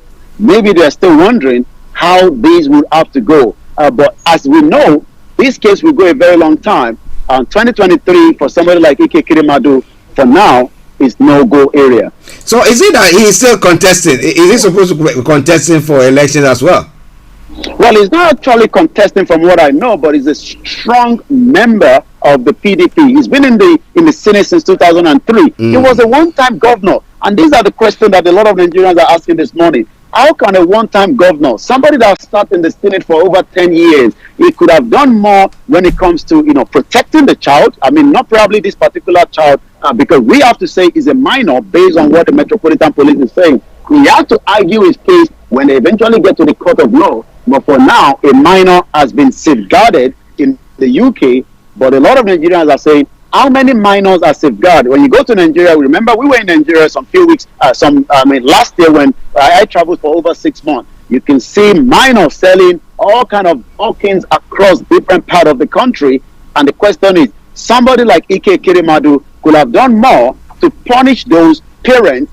Rather, he has traveled now with a minor to United Kingdom, according to what the Metropolitan Police is saying. Well, listeners, it's quite interesting. But let me just say, innocent until proven guilty. Maybe as far as he's concerned, that's what the parents told him, that the boy is 21 years because they want to make some money. Who knows? Well, so as the case is, we'll be following it very closely. Right? Kalani Hamed says, most friend Koiki, Yoruba Nation, no going back. Okay then. All right. Now, Yomi, one quick other story. Now, PDP reacts to Obi Umahi others visit to Wike. Now, is Wike becoming the one who is going to be determining who is going to be the president or what?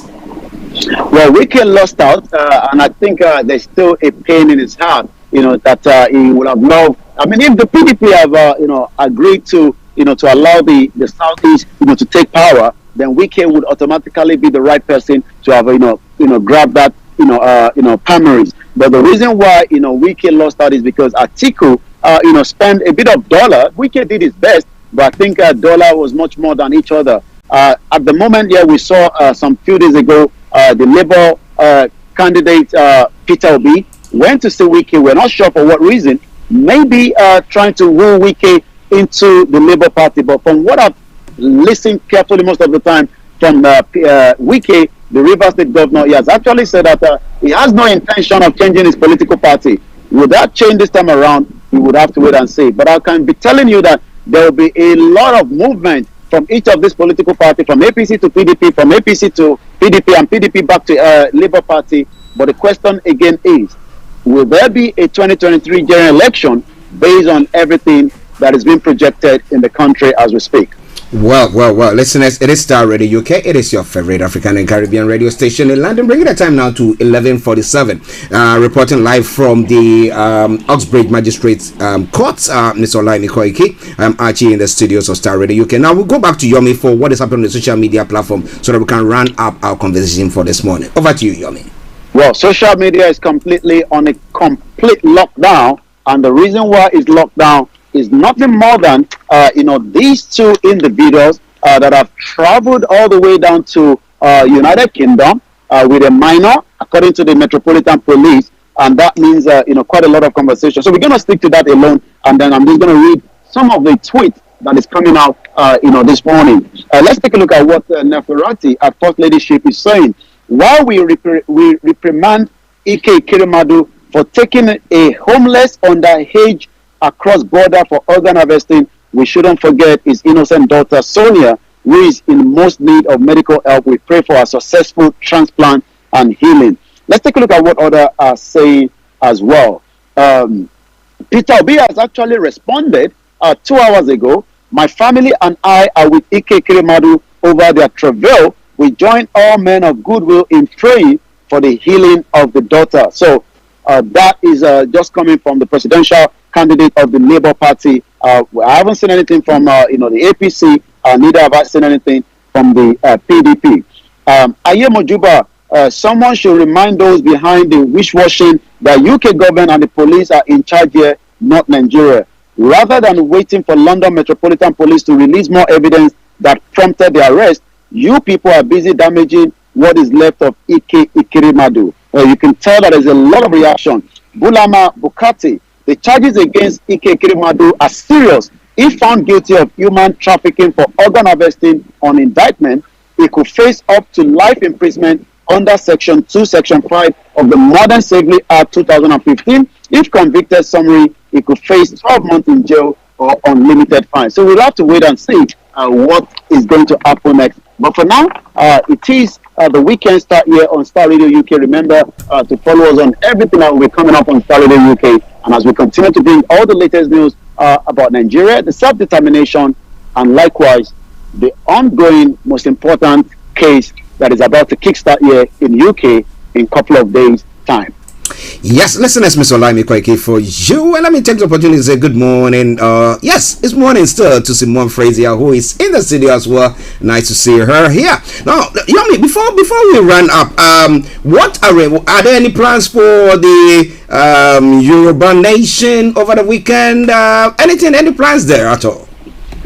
Well, the campaign for the Yoruba Nation is still going on. There's a lot of diplomatic conversation that is going on behind the scene. Then likewise, as we can tell that I was able to also follow the Biafra. So what is actually going on is what they call the engagement and the recognition of each of these two individuals, self-determination groups, and we continue to monitor that. But let's hope our people back home remain very vigilant. That's exactly what we tell, because there's still more kidnap cases going on across every part of the country, and we can only pray that more lives will not be lost before the government do the needful to protect lives in the country.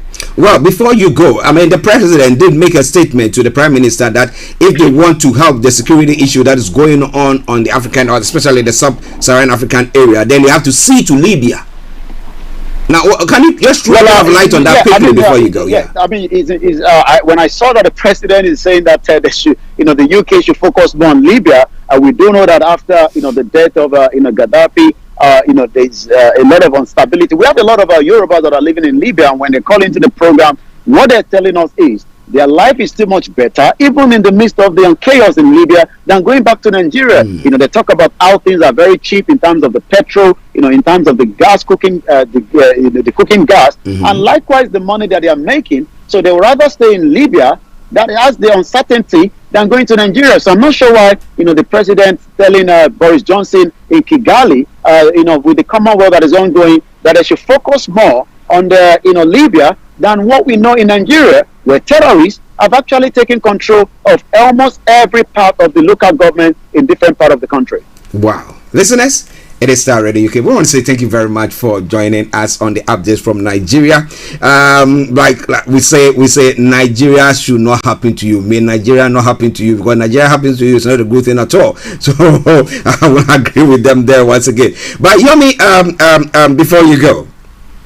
Well, stay tuned with us. Archie will be giving you the remaining part of the program. But from this part of the globe this morning, right in Oxbridge, a very beautiful, suburb. Let me see if I can just turn the camera slightly behind. You can see, the transportation. Like I said, right behind me there is the London, the Metropolitan Police, the Hillingdon Borough, a very beautiful suburb. And likewise, you would never know that there is a court here until you have a court case to answer yourself. And we have them all over the country, right in UK, from a different borough, just as we have them very close to us there in the studio as well.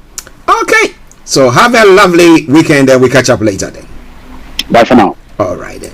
Well, listeners, that was Mr. Olayomi Kweke bringing you updates from Nigeria.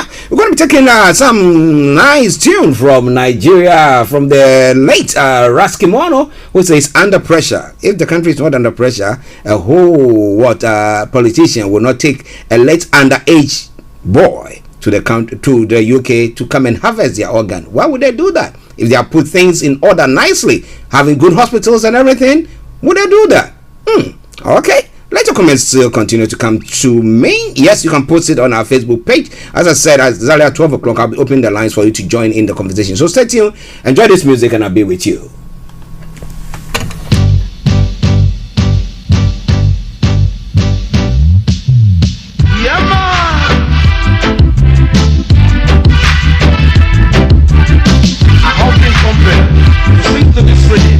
After seeing all of one in Africa.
feel we belly. No money in our pocket, no bed, feel like we hate. The people, they must suffer in a ghetto, in a city, everywhere that we go. We see them, some are cry, some are die, some are weeping, some are wailing, everywhere that we go. Under pressure we well, under pressure everybody, under pressure black and white, under pressure Europeans, under pressure. Can't get no food if you go feel we belly. Feel it you too, no have no mother. Feel it you too, no have no father. Feel it you too, no have no brother. Feel it you too, no have no sister. I'm a king, no me just shout it to you. Shout at this, I want me not go shout it all day. Hey, under pressure we well, under pressure Europeans, under pressure Africans, under pressure Nigerians, under pressure.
To On Point here on Starr Radio UK with Empress Regina every Monday at 5 p.m. GMT.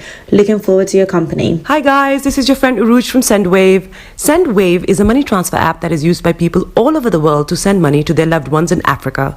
With Sendwave, you can send money to Ghana, Nigeria, Kenya, Uganda and Tanzania. And the best part is, Sendwave is absolutely commission free. Our exchange rates are excellent. You can see for yourself by checking them out on our website. So how do you use Sendwave? Sendwave is an app that you can download onto your phone from the App Store or Google Play Store. The app is free to download. After downloading it, just open the app and enter your name, email and phone number. That's it, you're good to go. Make sure you use the promo code SR, S for Star, R for Radio. This promo code will give you £5 free credit to send to Africa on your first transaction. Your money will be delivered to your recipient within seconds. Feel free to call me on 0749 7377 647 at any time. I'll be happy to tell you all about Sendwave and help you in any way I can. Remember to use the promo code SR for £5 free credit. Medasse. Check me out. He tells me my energy is making him tired. Yes! How do you get the energy to do I've been told that I have a lot of energy, but my goodness, I think today I have met my match people. I have met my match, Miss Suzanne. Wow, amazing. One of the things that's the start of digging the hole of darkness. So what did that? Myself and the world will adjust. And 2019. Forget the proverbial boardroom. Join me, Simone Frazier, on the CEO, the program that gives you the driving seat over your life. Every Tuesday, 8 p.m. only on Starr Radio. Hi everyone, it's your girl BB Clement, the author of How to Go from Employee to Entrepreneur and the host of your weekly business show, BB Means Business, the show where we discuss everything you ever wanted to know about business but you were afraid to ask. How do I start my business? How do I raise the finance? How do I grow my business? Where am I going to find my customers? Join me every Tuesday at 1:30 p.m. on Starr Radio UK to get all the information and tips that you need to become a successful entrepreneur and become financially free. Remember, don't let life dictate to you. Rather, put your signature on life. Getting onto the property ladder has never been easy until now. Join us this and every Thursday from 7 p.m. to 8:30 p.m. live on the Property Hour show on Starr Radio UK, where we talk to mortgage brokers, property developers, estate agents, landlord, tenant, property consultants on how to invest or get into the property business and make money. You can't afford to miss this. The Property Hour show is your best source into the property industry.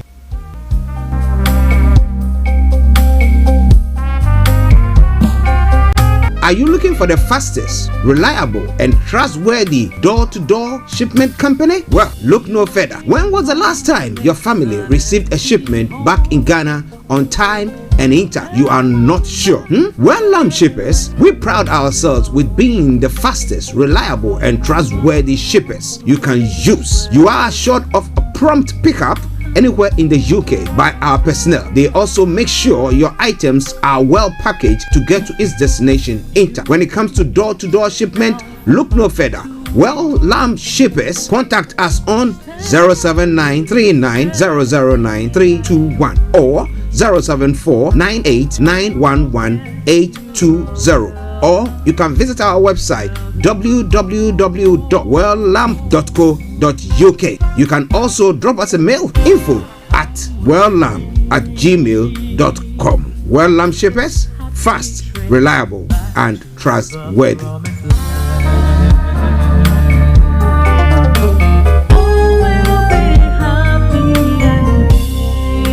Hi there. Are you dreaming of owning your own house in Ghana? Then you will need a well-documented piece of land that is free from troubles.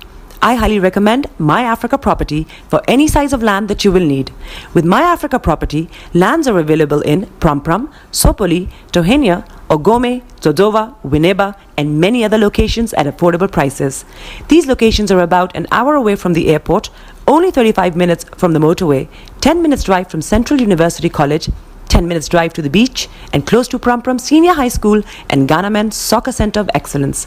For more details, visit our website www.myafricaproperty.com or call our UK office on 0208 123 2523. For our US and Canada offices, call us on +1 585 184 994145.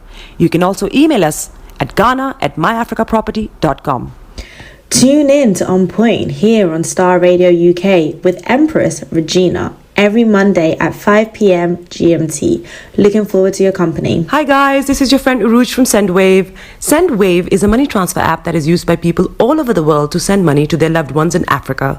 With Sendwave, you can send money to Ghana, Nigeria, Kenya, Uganda, and Tanzania. And the best part is, Sendwave is absolutely commission free.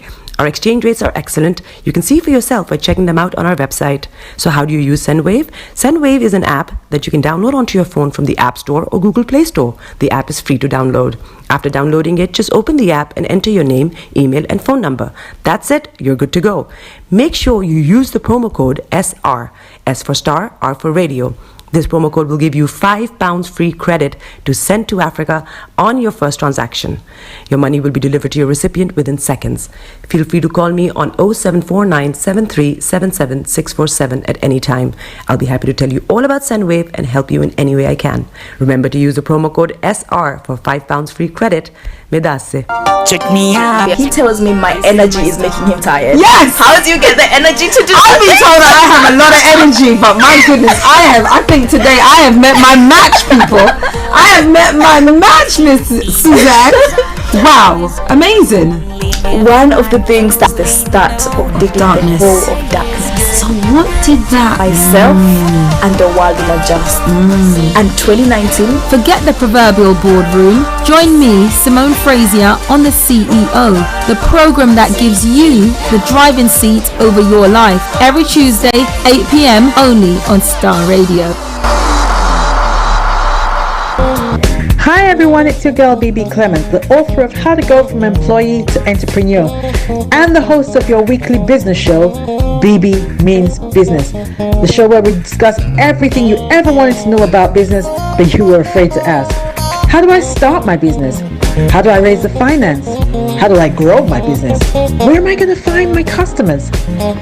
Join me every Tuesday at 1:30 p.m. on Starr Radio UK to get all the information and tips that you need to become a successful entrepreneur and become financially free. Remember, don't let life dictate to you. Rather, put your signature on life. Getting onto the property ladder has never been easy until now. Join us this and every Thursday from 7 p.m. to 8:30 p.m. live on the Property Hour show on Starr Radio UK, where we talk to mortgage brokers, property developers, estate agents, landlord, tenant, property consultants on how to invest or get into the property business and make money. You can't afford to miss this. The Property Hour show is your best source into the property industry.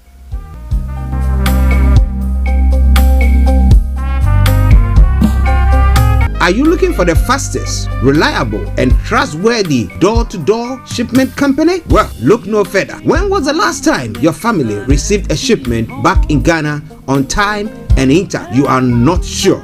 Well, shippers, we pride ourselves with being the fastest, reliable, and trustworthy shippers you can use. You are assured of a prompt pickup anywhere in the UK by our personnel. They also make sure your items are well packaged to get to its destination in time. When it comes to door-to-door shipment, look no further.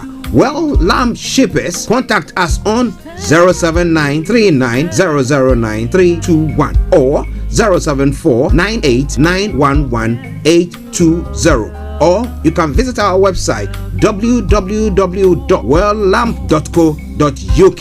You can also drop us a mail, info@welllamp@gmail.com. Well Lamp Shippers, fast, reliable, and trustworthy.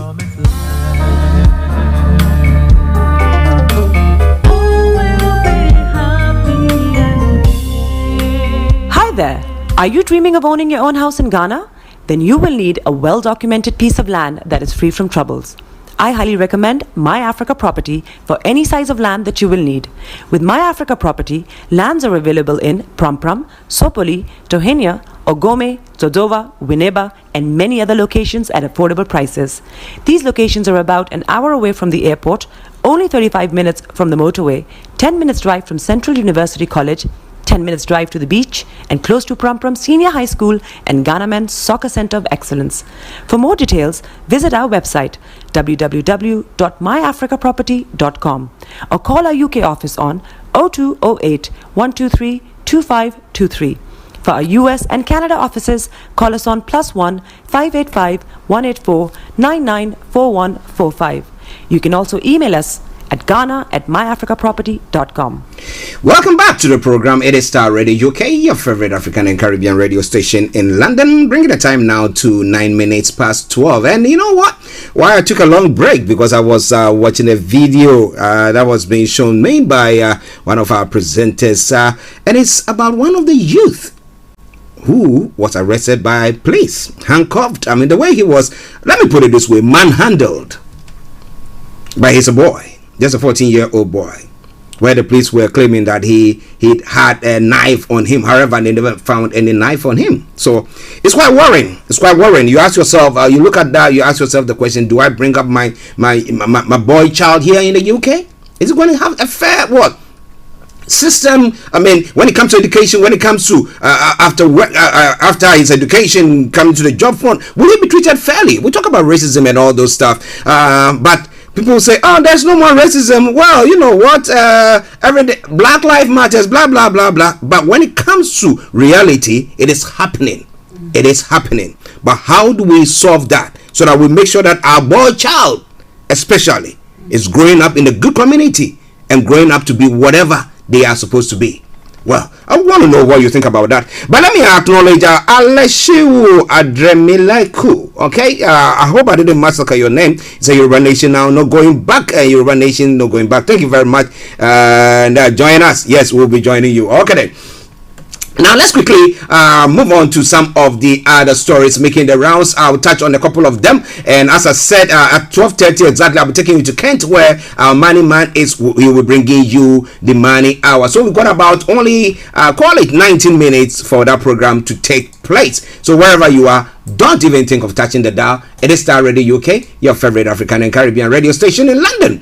Now, when it comes to Ghana as well, some of the stories making around. The Force Hotel project, first in history, as Sendwave Ketia is saying. The chief scribe of the NDC, the general secretary of the opposition NDC, Johnson Sendwave Ketia, has proclaimed the Hotel business project a private initiative of Dr. Kwabena Dufour, former minister for finance and leading NDC member, as a project that is first in history for any political party in Ghana.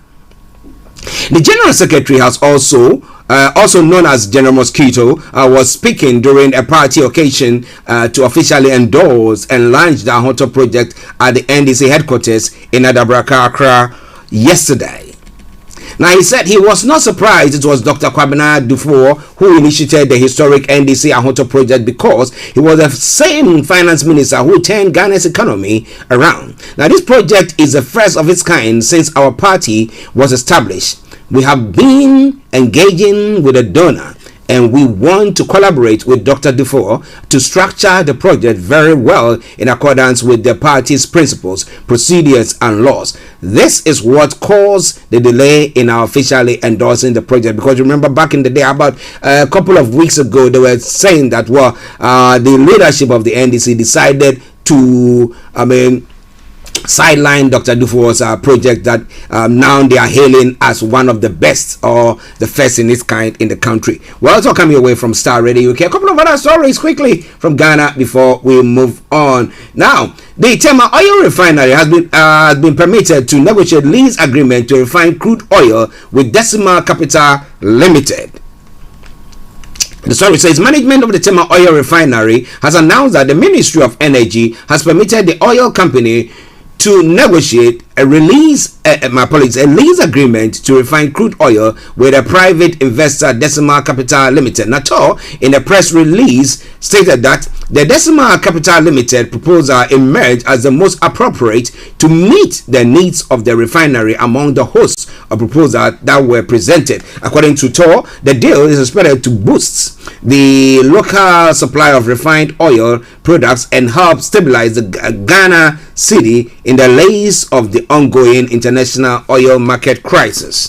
Now, they noted that a local transactional advisor has been contracted by TOR to lead the negotiations in formulating the lease agreement, which is expected to be completed over the next 3 to 4 weeks. The investment partner is expected to provide funding for a first phase, which will bring the crude distillation unit of TOR back on stream to refine about 45,000 barrels per day in the next few months. Part of the release stated as well. TOR noted that the agreement will contribute significantly to improving fuel security in the country. Now, production from TOR can contribute about a third of the current monthly consumption of diesel and the fuel requirement of the aviation turbine kerosene, ATK, and fuel oil needs of the country. Well, so that is a good one there. Hopefully it will help. I mean, we know few times when they started projects like that and it ends up just like a 9-day wonder. I hope that this time around it's not going to be anything of the sort. But this all coming away from Starr Radio UK, your favorite African and Caribbean radio station in London. You want to join me? We've got about 15 minutes more before we bring the first part of the program to close and bring you the money hour. Now, just call me on 0208-133-2257 or 58, 0208-133-2257 or 58. If you happen to be in the US, Canada, or the Caribbean area, it is 001-718-303-2737, 001-718-303-2737. You can text or WhatsApp us. It's 0753-966-1744, 0753-966-1744. Just get in touch. Okay. Well, when it comes to the money hour, our money man says we'll be looking at the cost of living support measures by government. Okay, we'll be looking into that exactly at 12:30. But okay, now let me bring you one story from here, a couple of stories, and then we'll run up the first part of the program. Now, final report in corruption under South Africa's Zuma has been released. Now, South Africa's President Cyril Ramaphosa on Wednesday, June 22, received the last of series of damning reports from a 4-year investigation into state corruption during his predecessor Jacob Zuma's presidency. This report is an opportunity to break decisively with the era of state capture Ramaphosa said at an official handover in Pretoria. The head of state said he would announce his decision on whether to follow the commission's recommendation in 4 months to Parliament. Now, Judge Zondo has already called for the prosecution of more than 130 people, including former ministers.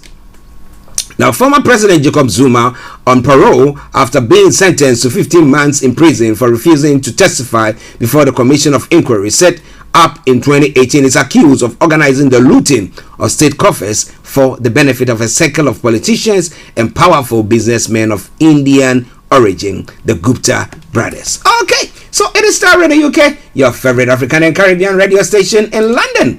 I'm going to bring you some lovely tune in the next few moments, but let's come straight to the UK front.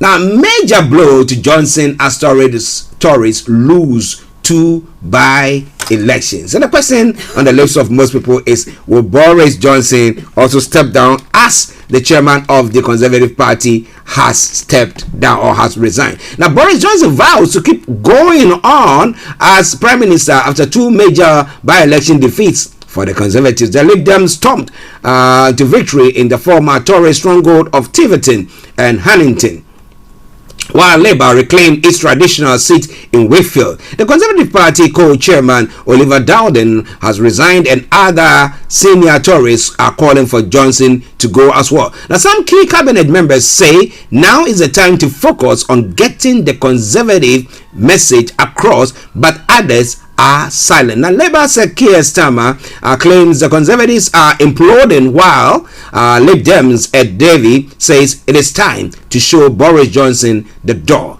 Boris Johnson is in Rwanda for a major conference and is expected to take questions from the media in the next hour. Now, so whether they're going to be posing questions as to whether he's going to step down or is he still going to be in the helm as he has been, well, what do you think? Lots more going to be coming your way. It is Starr Radio UK. We'll take a commercial break and some music, and we'll get ourselves prepared for the Money Man to come on. All right then, so stay tuned. Don't you go away. Tune in to On Point here on Starr Radio UK with Empress Regina every Monday at 5 p.m. GMT. Looking forward to your company. Hi guys, this is your friend Uruj from Sendwave. Sendwave is a money transfer app that is used by people all over the world to send money to their loved ones in Africa. With Sendwave, you can send money to Ghana, Nigeria, Kenya, Uganda, and Tanzania. And the best part is, Sendwave is absolutely commission free. Our exchange rates are excellent. You can see for yourself by checking them out on our website. So how do you use Sendwave? Sendwave is an app that you can download onto your phone from the App Store or Google Play Store. The app is free to download. After downloading it, just open the app and enter your name, email, and phone number. That's it. You're good to go. Make sure you use the promo code SR. S for Starr, R for Radio. This promo code will give you £5 free credit to send to Africa on your first transaction. Your money will be delivered to your recipient within seconds. Feel free to call me on 0749 7377 647 at any time. I'll be happy to tell you all about Sendwave and help you in any way I can. Remember to use the promo code SR for £5 free credit. Medase. Check me out. He tells me my energy is making him tired. Yes! How do you get the energy to do I've been told that I have a lot of energy, but my goodness, I think today I have met my match, people. I have met my match, Miss Suzanne. Wow, amazing. One of the things that's the start of the darkness. The whole of darkness. So what did that Myself and the world will adjust. And 2019. Forget the proverbial boardroom. Join me, Simone Frazier, on the CEO, the program that gives you the driving seat over your life. Every Tuesday, 8 p.m. only on Starr Radio. Hi everyone, it's your girl BB Clement, the author of How to Go from Employee to Entrepreneur and the host of your weekly business show, BB Means Business, the show where we discuss everything you ever wanted to know about business but you were afraid to ask. How do I start my business? How do I raise the finance? How do I grow my business? Where am I going to find my customers? Join me every Tuesday at 1:30 p.m. on Starr Radio UK to get all the information and tips that you need to become a successful entrepreneur and become financially free. Remember, don't let life dictate to you. Rather, put your signature on life. Getting onto the property ladder has never been easy until now. Join us this and every Thursday from 7 p.m. to 8:30 p.m. live on the Property Hour show on Starr Radio UK, where we talk to mortgage brokers, property developers, estate agents, landlord, tenant, property consultants on how to invest or get into the property business and make money. You can't afford to miss this. The Property Hour show is your best source into the property industry.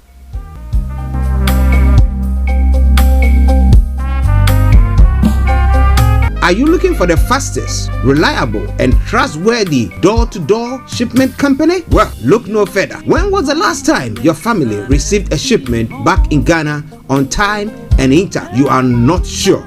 Well, Lamb Shippers, we pride ourselves with being the fastest, reliable, and trustworthy shippers you can use. You are assured of a prompt pickup anywhere in the UK by our personnel. They also make sure your items are well packaged to get to its destination in time. When it comes to door-to-door shipment, look no further.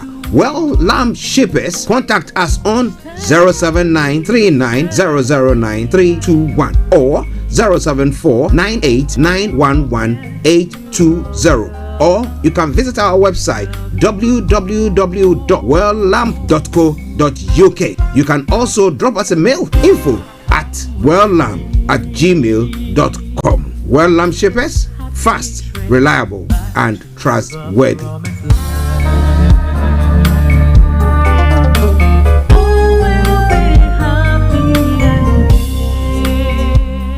Okay, welcome back to the program Starr Radio UK. As I said, in the next how many minutes? 5 minutes, we should be having our money man, Mr. Tabiri, who will be joining us today.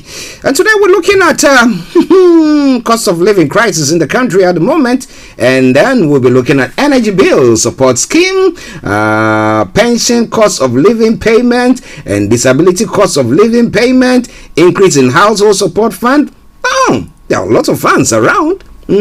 But are you one who can actually access that amount of money or those monies or those allowances that are being given by government? We'll be telling you how you can even go about the whole thing. All right then. So make sure your dials are so logged on Starr Radio. You can when I have Mr. Dan Tabiri, CEO of GIL Accountancy Services, our money man, when he joins me exactly at what? 12:30. Okay, but now let's quickly look at one other story before we move on from what is happening here in the UK. Now, Prince Charles has told Commonwealth of sorrow over slavery. Now, it is interesting. It's interesting. We have the Belgians who have also will tell the Congolese that, oh, we are sorry for what happened in the past, blah, blah, blah. But I ask myself the question, does that go far enough? The fact that somebody is apologizing, does that go far enough? Are we going to be getting a reparation for that? What exactly are they talking about? Just apologizing that go far enough. Now, Prince Charles has spoken of his personal sorrow at the sufferings of so many as a result of slavery, as he addressed Commonwealth leaders. Now, speaking of Rwanda, he said the potential of the family of nations could only be realized by acknowledging the wrongs that had shaped our past. Now, Charles added it was up to states to decide if they remained monarchies or became republics in the future. He also met the Prime Minister after a report he criticized the UK-Rwanda asylum plan. Some 54 countries are members of the Commonwealth, of which the Queen is the head of the head. I was going to say head of state, the head. Now, Prince Charles, who is representing the Queen at the Commonwealth Heads of Government meeting, described how he was on a personal journey of discovery and was continuing to deepen, in the quote, say, deepen my own understanding of slavery enduring impact. He said he was aware the roots of the Commonwealth organization ran deep into the most painful period of our history, and said acknowledging the wrongs of the past was a conversation whose time has come. In the quote, he said, I cannot describe the depth of personal sorrow at the sufferings of so many. The Prince of Wales also told leaders their diversity was a strength. They could use it to speak up for the values which binds us. At the summit on Friday, Commonwealth leaders will discuss trade, health, and the climate. The summit of Commonwealth leaders was postponed in 2020 and 2021 because of the pandemic and has not been held for 4 years. In his own speech at the opening, Boris Johnson spoke about the COVID pandemic and praised those behind the Oxford AstraZeneca vaccine, 1.4 billion doses of which he said had been delivered to Commonwealth countries. The pandemic posed a common threat to all humanity, Mr. Johnson said, as those catastrophic climate change. No one understands this better than our Commonwealth friends in the Caribbean, the Pacific, and the Indian Ocean, who can see the incoming tides surging ever higher up their beaches, threatening to inundate their villages and towns, and in time the entire land mass of some island states. Now, he goes on further to say that the developed world had an obligation to help our friends to cope with a danger they had no hand in causing. So I want to ask myself the question, when they talk about this all environmental issues going on, blah blah blah, I tell you that they have done all that. They've done their development, they've done built and built, and now we are paying the cost for that particular what advantage that they have now. But they tell you don't do it. But what are they paying back for that? What are they giving you back for you to stop that? Because we need to build more houses. That means cutting down more trees. How do we work with that? But well, you want to know more?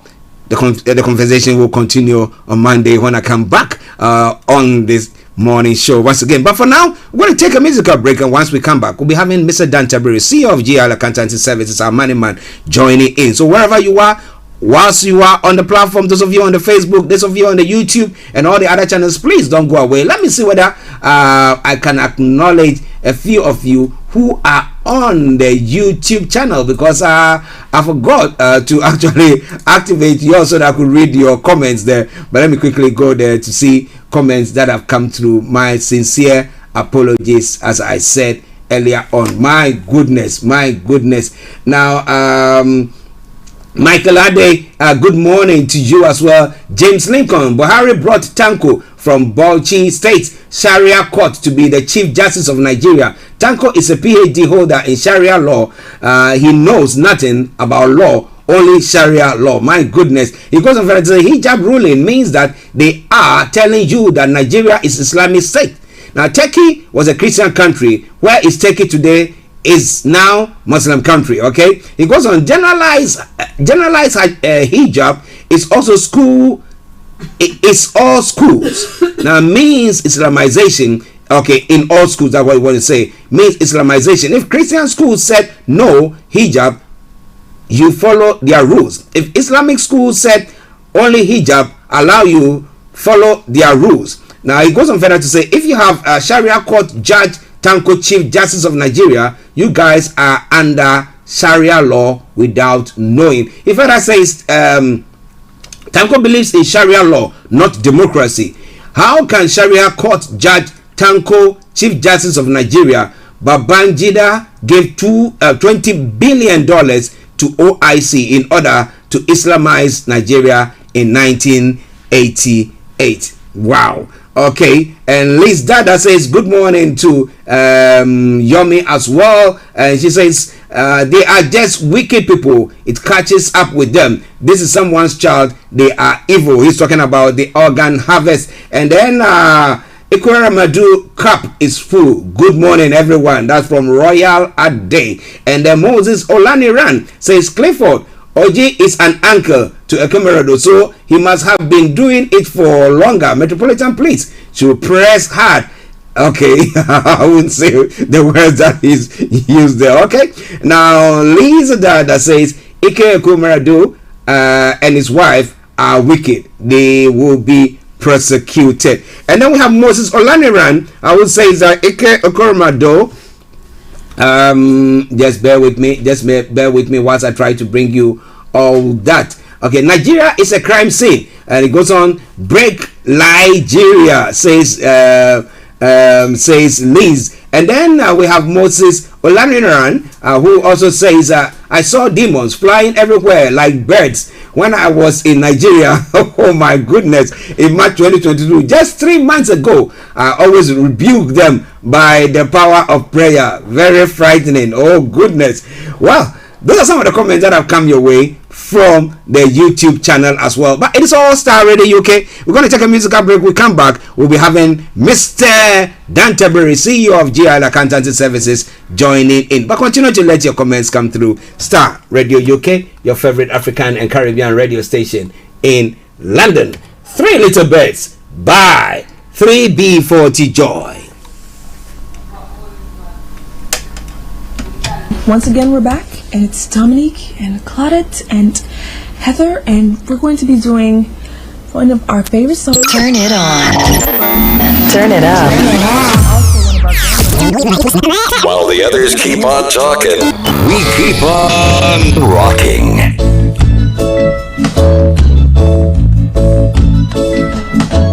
Don't worry about a thing.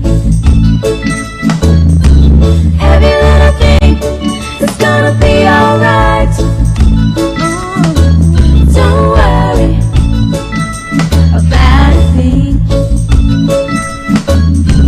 Every little thing is gonna be alright. Rise up this morning, smile with the rising sun.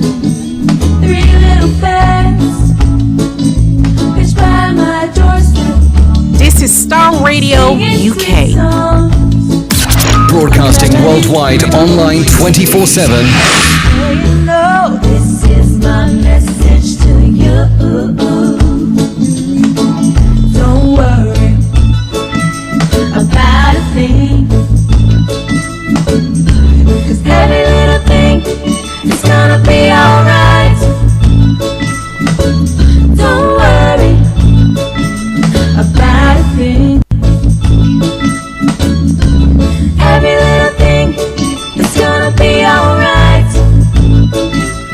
Rise up this morning, smile with the rising sun.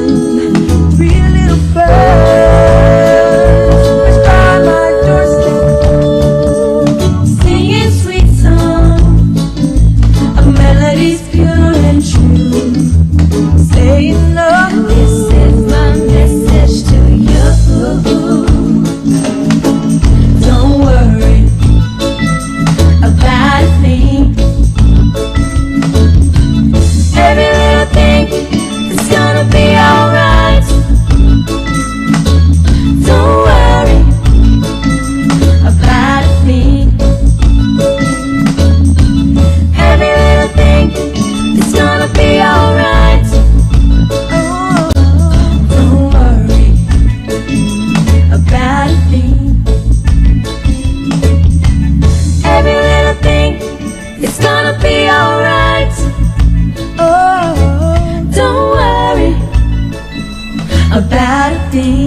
Well, don't worry about a thing, cause what? Every little thing is gonna be all right. That's all right if you continue to listen to us on Star Radio UK. Because especially when it comes to the money hour, we know for sure that our money man is here to advise you on all fronts, so that it makes your life comfortable, at least in this difficult and challenging times. And therefore, let me take this opportunity to say good afternoon to you, Mr. Tabiri. Good afternoon, Archie. Pleasure to come your way again this Friday afternoon. Oh, the pleasure is all mine, and thank you for coming on as well. Hope you are doing very well, sir. I am indeed, and Bob Marley has lifted me up. Oh, wow. This afternoon. Yes, shouldn't worry, everything will be all right. Yes. I think that's the message we need to hear now in these times that we're in. Yes. Listeners, Mr. Dantere, he is the CEO of GIL Accountancy Services, our money man. When it comes to any issue pertaining to your accounts, oh my goodness, look no further, get in touch with him and he will help you on that front. Okay? Yes. So, now we know that it's been tough times. Cost of living going high, inflation, everything. Yeah. I mean, so people are actually very, very worried, panicking. Now, I think today you got some stuff for us. You said the cost of living support measures that the Chancellor has announced in May. Now, first of all, I will allow you to talk about it and then let people know exactly what is there that they can also take advantage of. Over to you, sir. Right, thank you very much. Archie stated things are very tough at the moment. Everywhere you look, prices are going up, and people are really, really struggling. And so the Chancellor has, laid out, I think it was on the 26th of May, laid out additional support for various households to cushion us in terms of the high cost of living that we are all experiencing at the moment. I think yesterday I went to the pumps, to buy diesel, and it's almost £2 per liter, which was really unheard of only a couple of years back. But here we are, and these hard times, luckily, or we're blessed to have in this country some support that the government is able to give to us.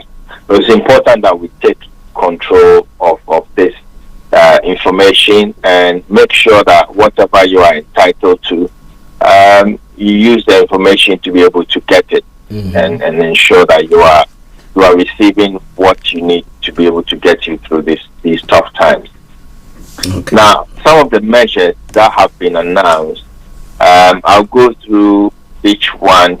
So the first one that was announced by the Chancellor has to do with the energy bill scheme. If you remember,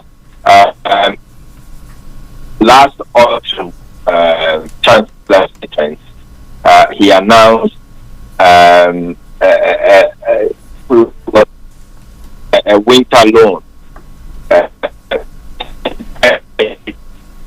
support. Okay, listen, I just go with that. Yes, Mr. Tabiri, position yourself very well because there was a bit of break in the communication there. Yeah, but I think it's better now. It's better now, sir. Yeah. Okay. So, as I was saying, last winter in the Chancellor's winter statement, he announced some support in respect of the energy bills, which we expected to go up from April and October this year. And the support was in the form of a £200 loan, which he was going to offer to all households, which would have been repaid in 5 years installment. Now that has been scrapped. We have a doubling of that for £200 to £400 in the form of a grant, and so that £400 would no longer be repayable. That £400 would no longer be repayable. So it's a one-off scheme to help us with our energy bill. Okay. So we will see energy suppliers who deliver this support to households with domestic electricity meters over 6 months from October 2022. Direct debit and credit customers would have their money credited to their account, whilst customers who have prepayment meters will have the money applied to their meter or paid by a voucher. So depending on the way you pay your electricity bill, you would receive this support through this way. So it's important to make sure that whichever system you're on, you are receiving the support. Okay. And also important to note that this support will apply directly for households in England, Scotland and Wales. And it will deliver equivalent support to people who are also in Northern Ireland. Okay. Now, this support is also in addition to the £150 council tax rebate for households in England, council tax A to D, which was announced in February, and which millions already received their payment. So, if you are entitled to this, also entitled to this £150 payment, council tax rebate, make sure you have received this rebate. If not, then you need to be contacting or speaking to your council to make sure you receive funds. Now, the next one also announced was the £650 one-off cost of living payment. This is for those on means-tested benefits. So the Chancellor is saying that more than 8 million households on means-tested benefits will receive a payment of £650 this year, which is installment. And this includes all households receiving the following benefits: universal credit, income-based job seeker allowance, income-related employment and support allowance, income support, working tax credit, child tax credit, pension credit. So they're saying that if you receive any of these payments, then you would also qualify for the one-off cost of living payment that will be credited to individuals or households in the market. It's important to also say that these payments would be tax-free and would also not count towards the benefit cap and would not have any impact at all on any existing benefit award. So these are one-off payments in addition to what you have already been receiving. And the government will make these payments directly to households across the UK. Another support, cost of living support, that was announced is the one of 300 pensioner cost of living.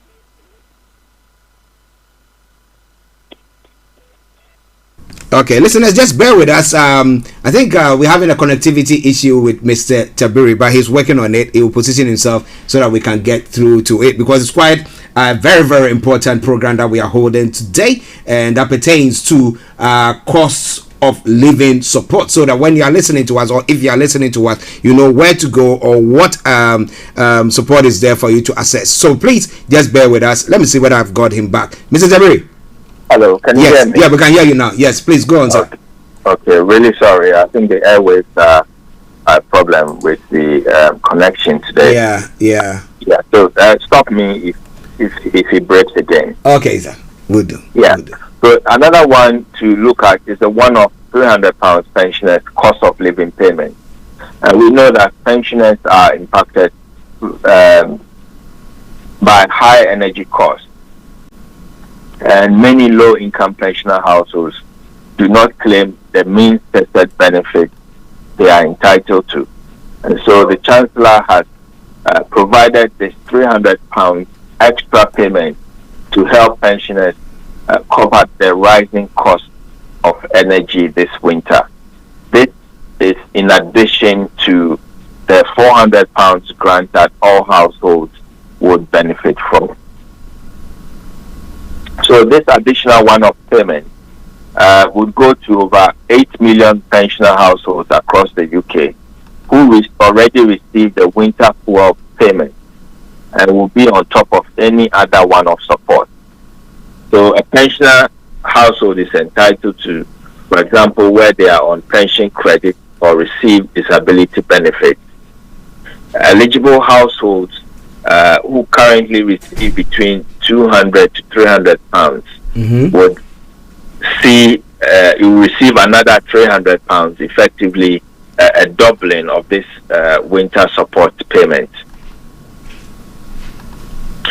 Also to note that this winter fuel payment is not taxable and does not affect eligibility for other benefits.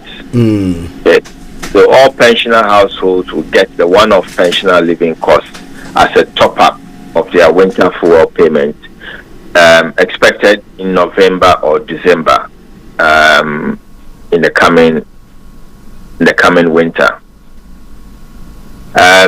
Then also pensioners will be eligible for this payment if they are over state pension age 66 or above. And there are circumstances where state pension age does not qualify for the winter payment, and if you fall within this category, HMRC, you need to check on the eligibility criteria in the winter payment pages of HMRC, and they give guidance on why certain pension age does not qualify for this winter fuel payment. And the government will also make these payments directly to pensioners households across the UK. And then also there is the £150 disability cost of living payment. So the Chancellor is saying that we have in the UK around 6 million people who receive the following disability benefits and who would also qualify for this one-off payment of £150 from September 2022. So if you receive any disability living allowance, personal independence payment, or what we call PIPs, any attendance allowance, Scottish disability benefit, armed forces independence payment, constant attendance allowance, war pension mobility supplement. So these are all allowances of benefits which disabled people receive in the UK. And so if you receive any of these, then you would receive the additional £150 cost of living payment supplement from September as well. So for the many disability benefit recipients who receive means-tested benefits, this £150 will come on top of the £650 that they will receive separately. So remember, we spoke about the £650 one-off payment to households with means-tested benefits. People with disabilities will receive an additional £150 on top of this. And then also overall, the government is saying that they have increased, they have provided a £500 million increase or extension to the household support fund. Now, the household support fund has been set up by the government, which was throughout the pandemic. Households, lower income households or households with peculiar circumstances where they needed additional support could contact their councils and ask for this support. And this support was provided and means tested at the discretion of the local council to support households. Now the government has provided an additional £500 million to the local government authorities to be able to provide more support to households during these times of difficulty. This has been extended from October 2022, so this support will be around.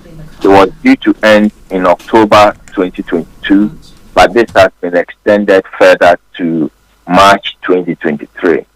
So the household support funds help those most in need payments towards the rising cost of food, energy, and water bills.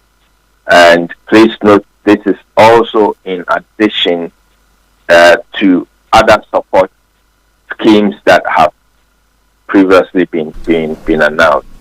Then it says the government will issue additional guidance to local authorities to ensure support is targeted towards those most in need of support, including those not eligible for the cost of living payment as set out on 26th of May 2022, which we have spoken about already. So this will bring the total amount provided through the Household Support Fund to 1.5 billion since October 2021. The Household Support Fund is administered by local councils in England, and further information is available directly from them. The eligibility will be determined by individual council. So these are the various support funds or support schemes that are out there at the moment, and we need to find out if you are struggling. You need to find out if you qualify for any of these support schemes that are available and have been announced for households. Okay.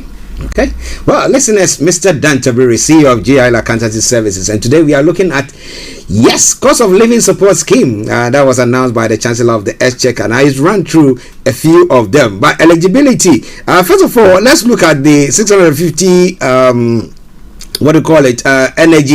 energy bill scheme. Now, what the energy bill? Who qualifies? Who is eligible for it? That is £400. £400, £400. Yes, previously it was announced that we're going to receive £200 in the form of a loan. But that £200 would no longer be repayable, so it's been increased to £400. Okay. And it's going to be received as a grant. All households in the UK would receive this grant of £400. But the other one that was supposed to have come from the councils, is that one coming? Was it 150 or something? That is 150, yeah. Okay. So that was the eligibility criteria was for those in council tax bands A to D. Okay. A to D. Yeah. If you are in council tax bands A to D, I think the bands go up to E and F. I think. Yeah. So if you are in council tax bands A to D and you are the council taxpayer, then you would receive this payment. If you pay your council tax by direct debit, your council would pay the money directly into your bank account. If you don't pay by direct debit, then I would encourage you to contact the council and ask about the council tax rebate and make arrangements to get this paid to you somehow. Okay. Now let's come to the pensioners. That 300 cost of living allowance that is being added to them. Is it going to be a one-off payment or it's going to be paid in installments? Yeah. So this is a one-off payment. Okay. Ooh. This is a one-off payment that will be paid on top of the other cost of living support that's been announced. Okay. And then coming to the disability cost as well, 150. Now, is it for every person who is registered as a disabled person? I would say yes. The criteria that's been announced is for anybody who receives any of the disability benefits. So if I run through the disability benefits again, we have the disability living allowance, personal independence payments or PIPs. If you receive attendance allowance, if you're in Scotland and you receive the Scottish disability benefit, armed forces independent payment, constant attendance allowance, or war pension mobility supplement.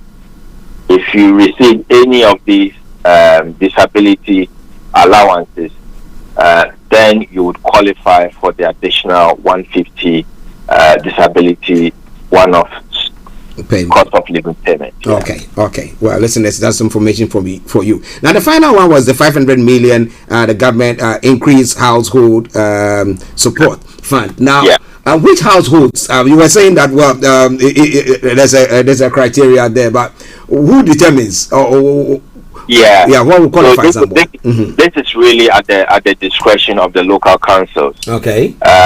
Through their various support systems, they are able to identify families or households who are most in need of support.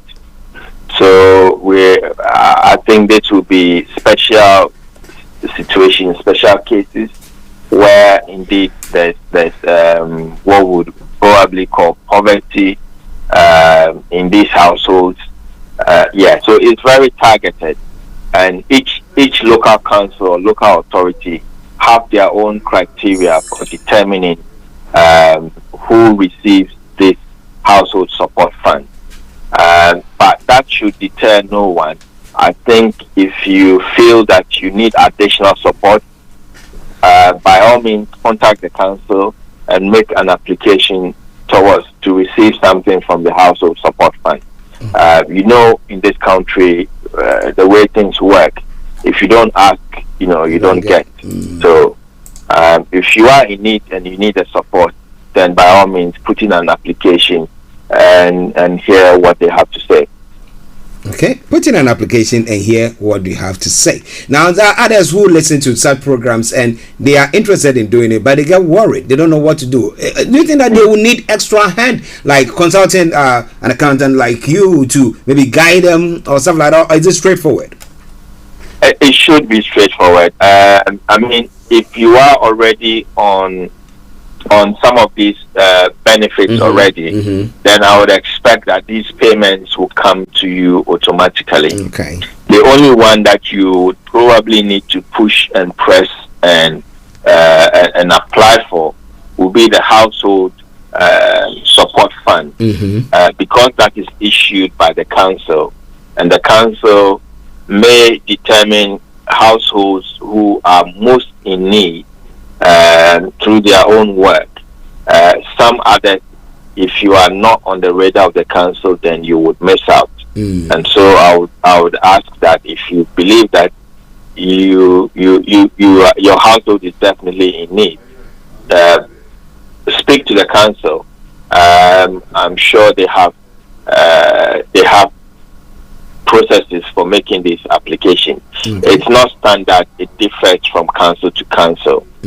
So I cannot say for sure that you need a professional person. Okay. But given that this is being provided to support needy households, I would expect that they will not make the application process too difficult for you to require the services of a professional person. Okay. Because that will come at additional cost to you. Okay. But I would expect that this should be easy to apply for. Check on the internet, check on the local council's website for any guidance, or if you are in doubt or you don't have the means or you don't understand some of the things that they are saying, sometimes it's better you go in there personally to speak to someone, and there will be someone there to help and support you through the application process. Wow. Listeners, Mr. Tabiri, CEO of GIL Accountancy Services, our money man. Well, you have an issue pertaining to not only these discussions that we've had, no, there are various discussions that we've had, and it's all on our podcast. This one is going to be ready as well. You can go to all our social media platforms where we broadcast on and go back and re-listen to everything that we've discussed in the past. It will help you a great deal. If you want to listen to the current ones as well, you can do so as well. But before we run up our conversation, we'll go back to Mr. Tabiri. He will be summing everything up and then putting his contact details across, so that if you are listening to us and you want to get in touch with him, he doesn't only do that when it comes to your accounting, whether self-employed or whether you've got a business and maybe your accountant is not treating you the way that you want it. You want that, get in touch with him and he will help you a great deal. Over to you, Mr. Tabiri. Yeah, so thank you very much, Archie. These are difficult times, as was predicted before, and we are looking at a very difficult summer and winter. We're hoping that by the time we get through the next winter, we would have gone through this hardships and come out the other side well. If we're going to do that, then we need to be able to, access some of these support that the government is putting out there. And I'll urge everyone to put their ears on the ground and listen for any help that they can get. And the place to do that will be on Starr Radio, as we will bring to you any new information, any changes, any updates to these support funds, because from experience, as we know, these supports have been changing by their very character and substance from time to time. So it's important to be updated on any new changes that is happening, and the place to do that is on Starr Radio UK.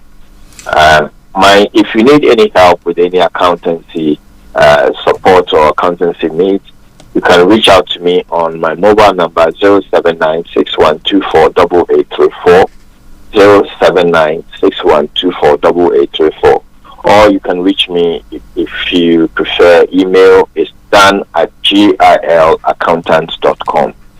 gilaccountants.com, and it's accountants with an S. Yes, now you have to remember that, definitely. Mr. Tabiri, let me say thank you very much for another wonderful time with you, sir.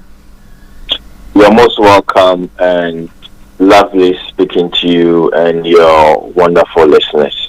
Okay. Have a lovely weekend, and we'll catch up later then. Thank you. Right then. Bye-bye for now.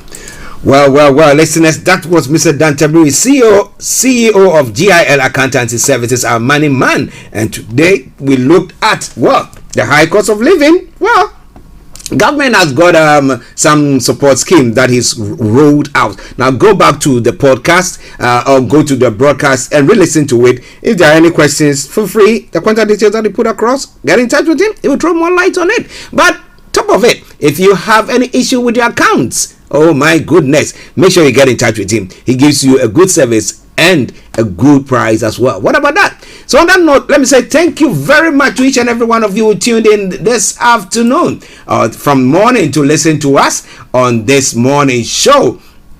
And I'll be coming your way tomorrow, my apologies, on Monday with another edition of the morning show. But Sunday, we'll be bringing you a live church broadcast from Bible Life Family Ministries. And it's going to be a very, very lovely time. But before I sign up, let me see some other comments that have come through. Okay. Flying everywhere like big birds. Okay. That is what we've read that one already. Okay, so thank you very much to every one of you for your comments, those on the YouTube, those on the Facebook, and as many. Your support has been overwhelming, and I say thank you.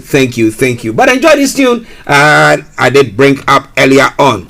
Don't worry about a thing. Everything is gonna be alright. A cover version of Bob Marley's tune. Enjoy it, and when that song ends and you don't hear from me, then it's been me, Archie, saying have a good weekend. Bye bye for now.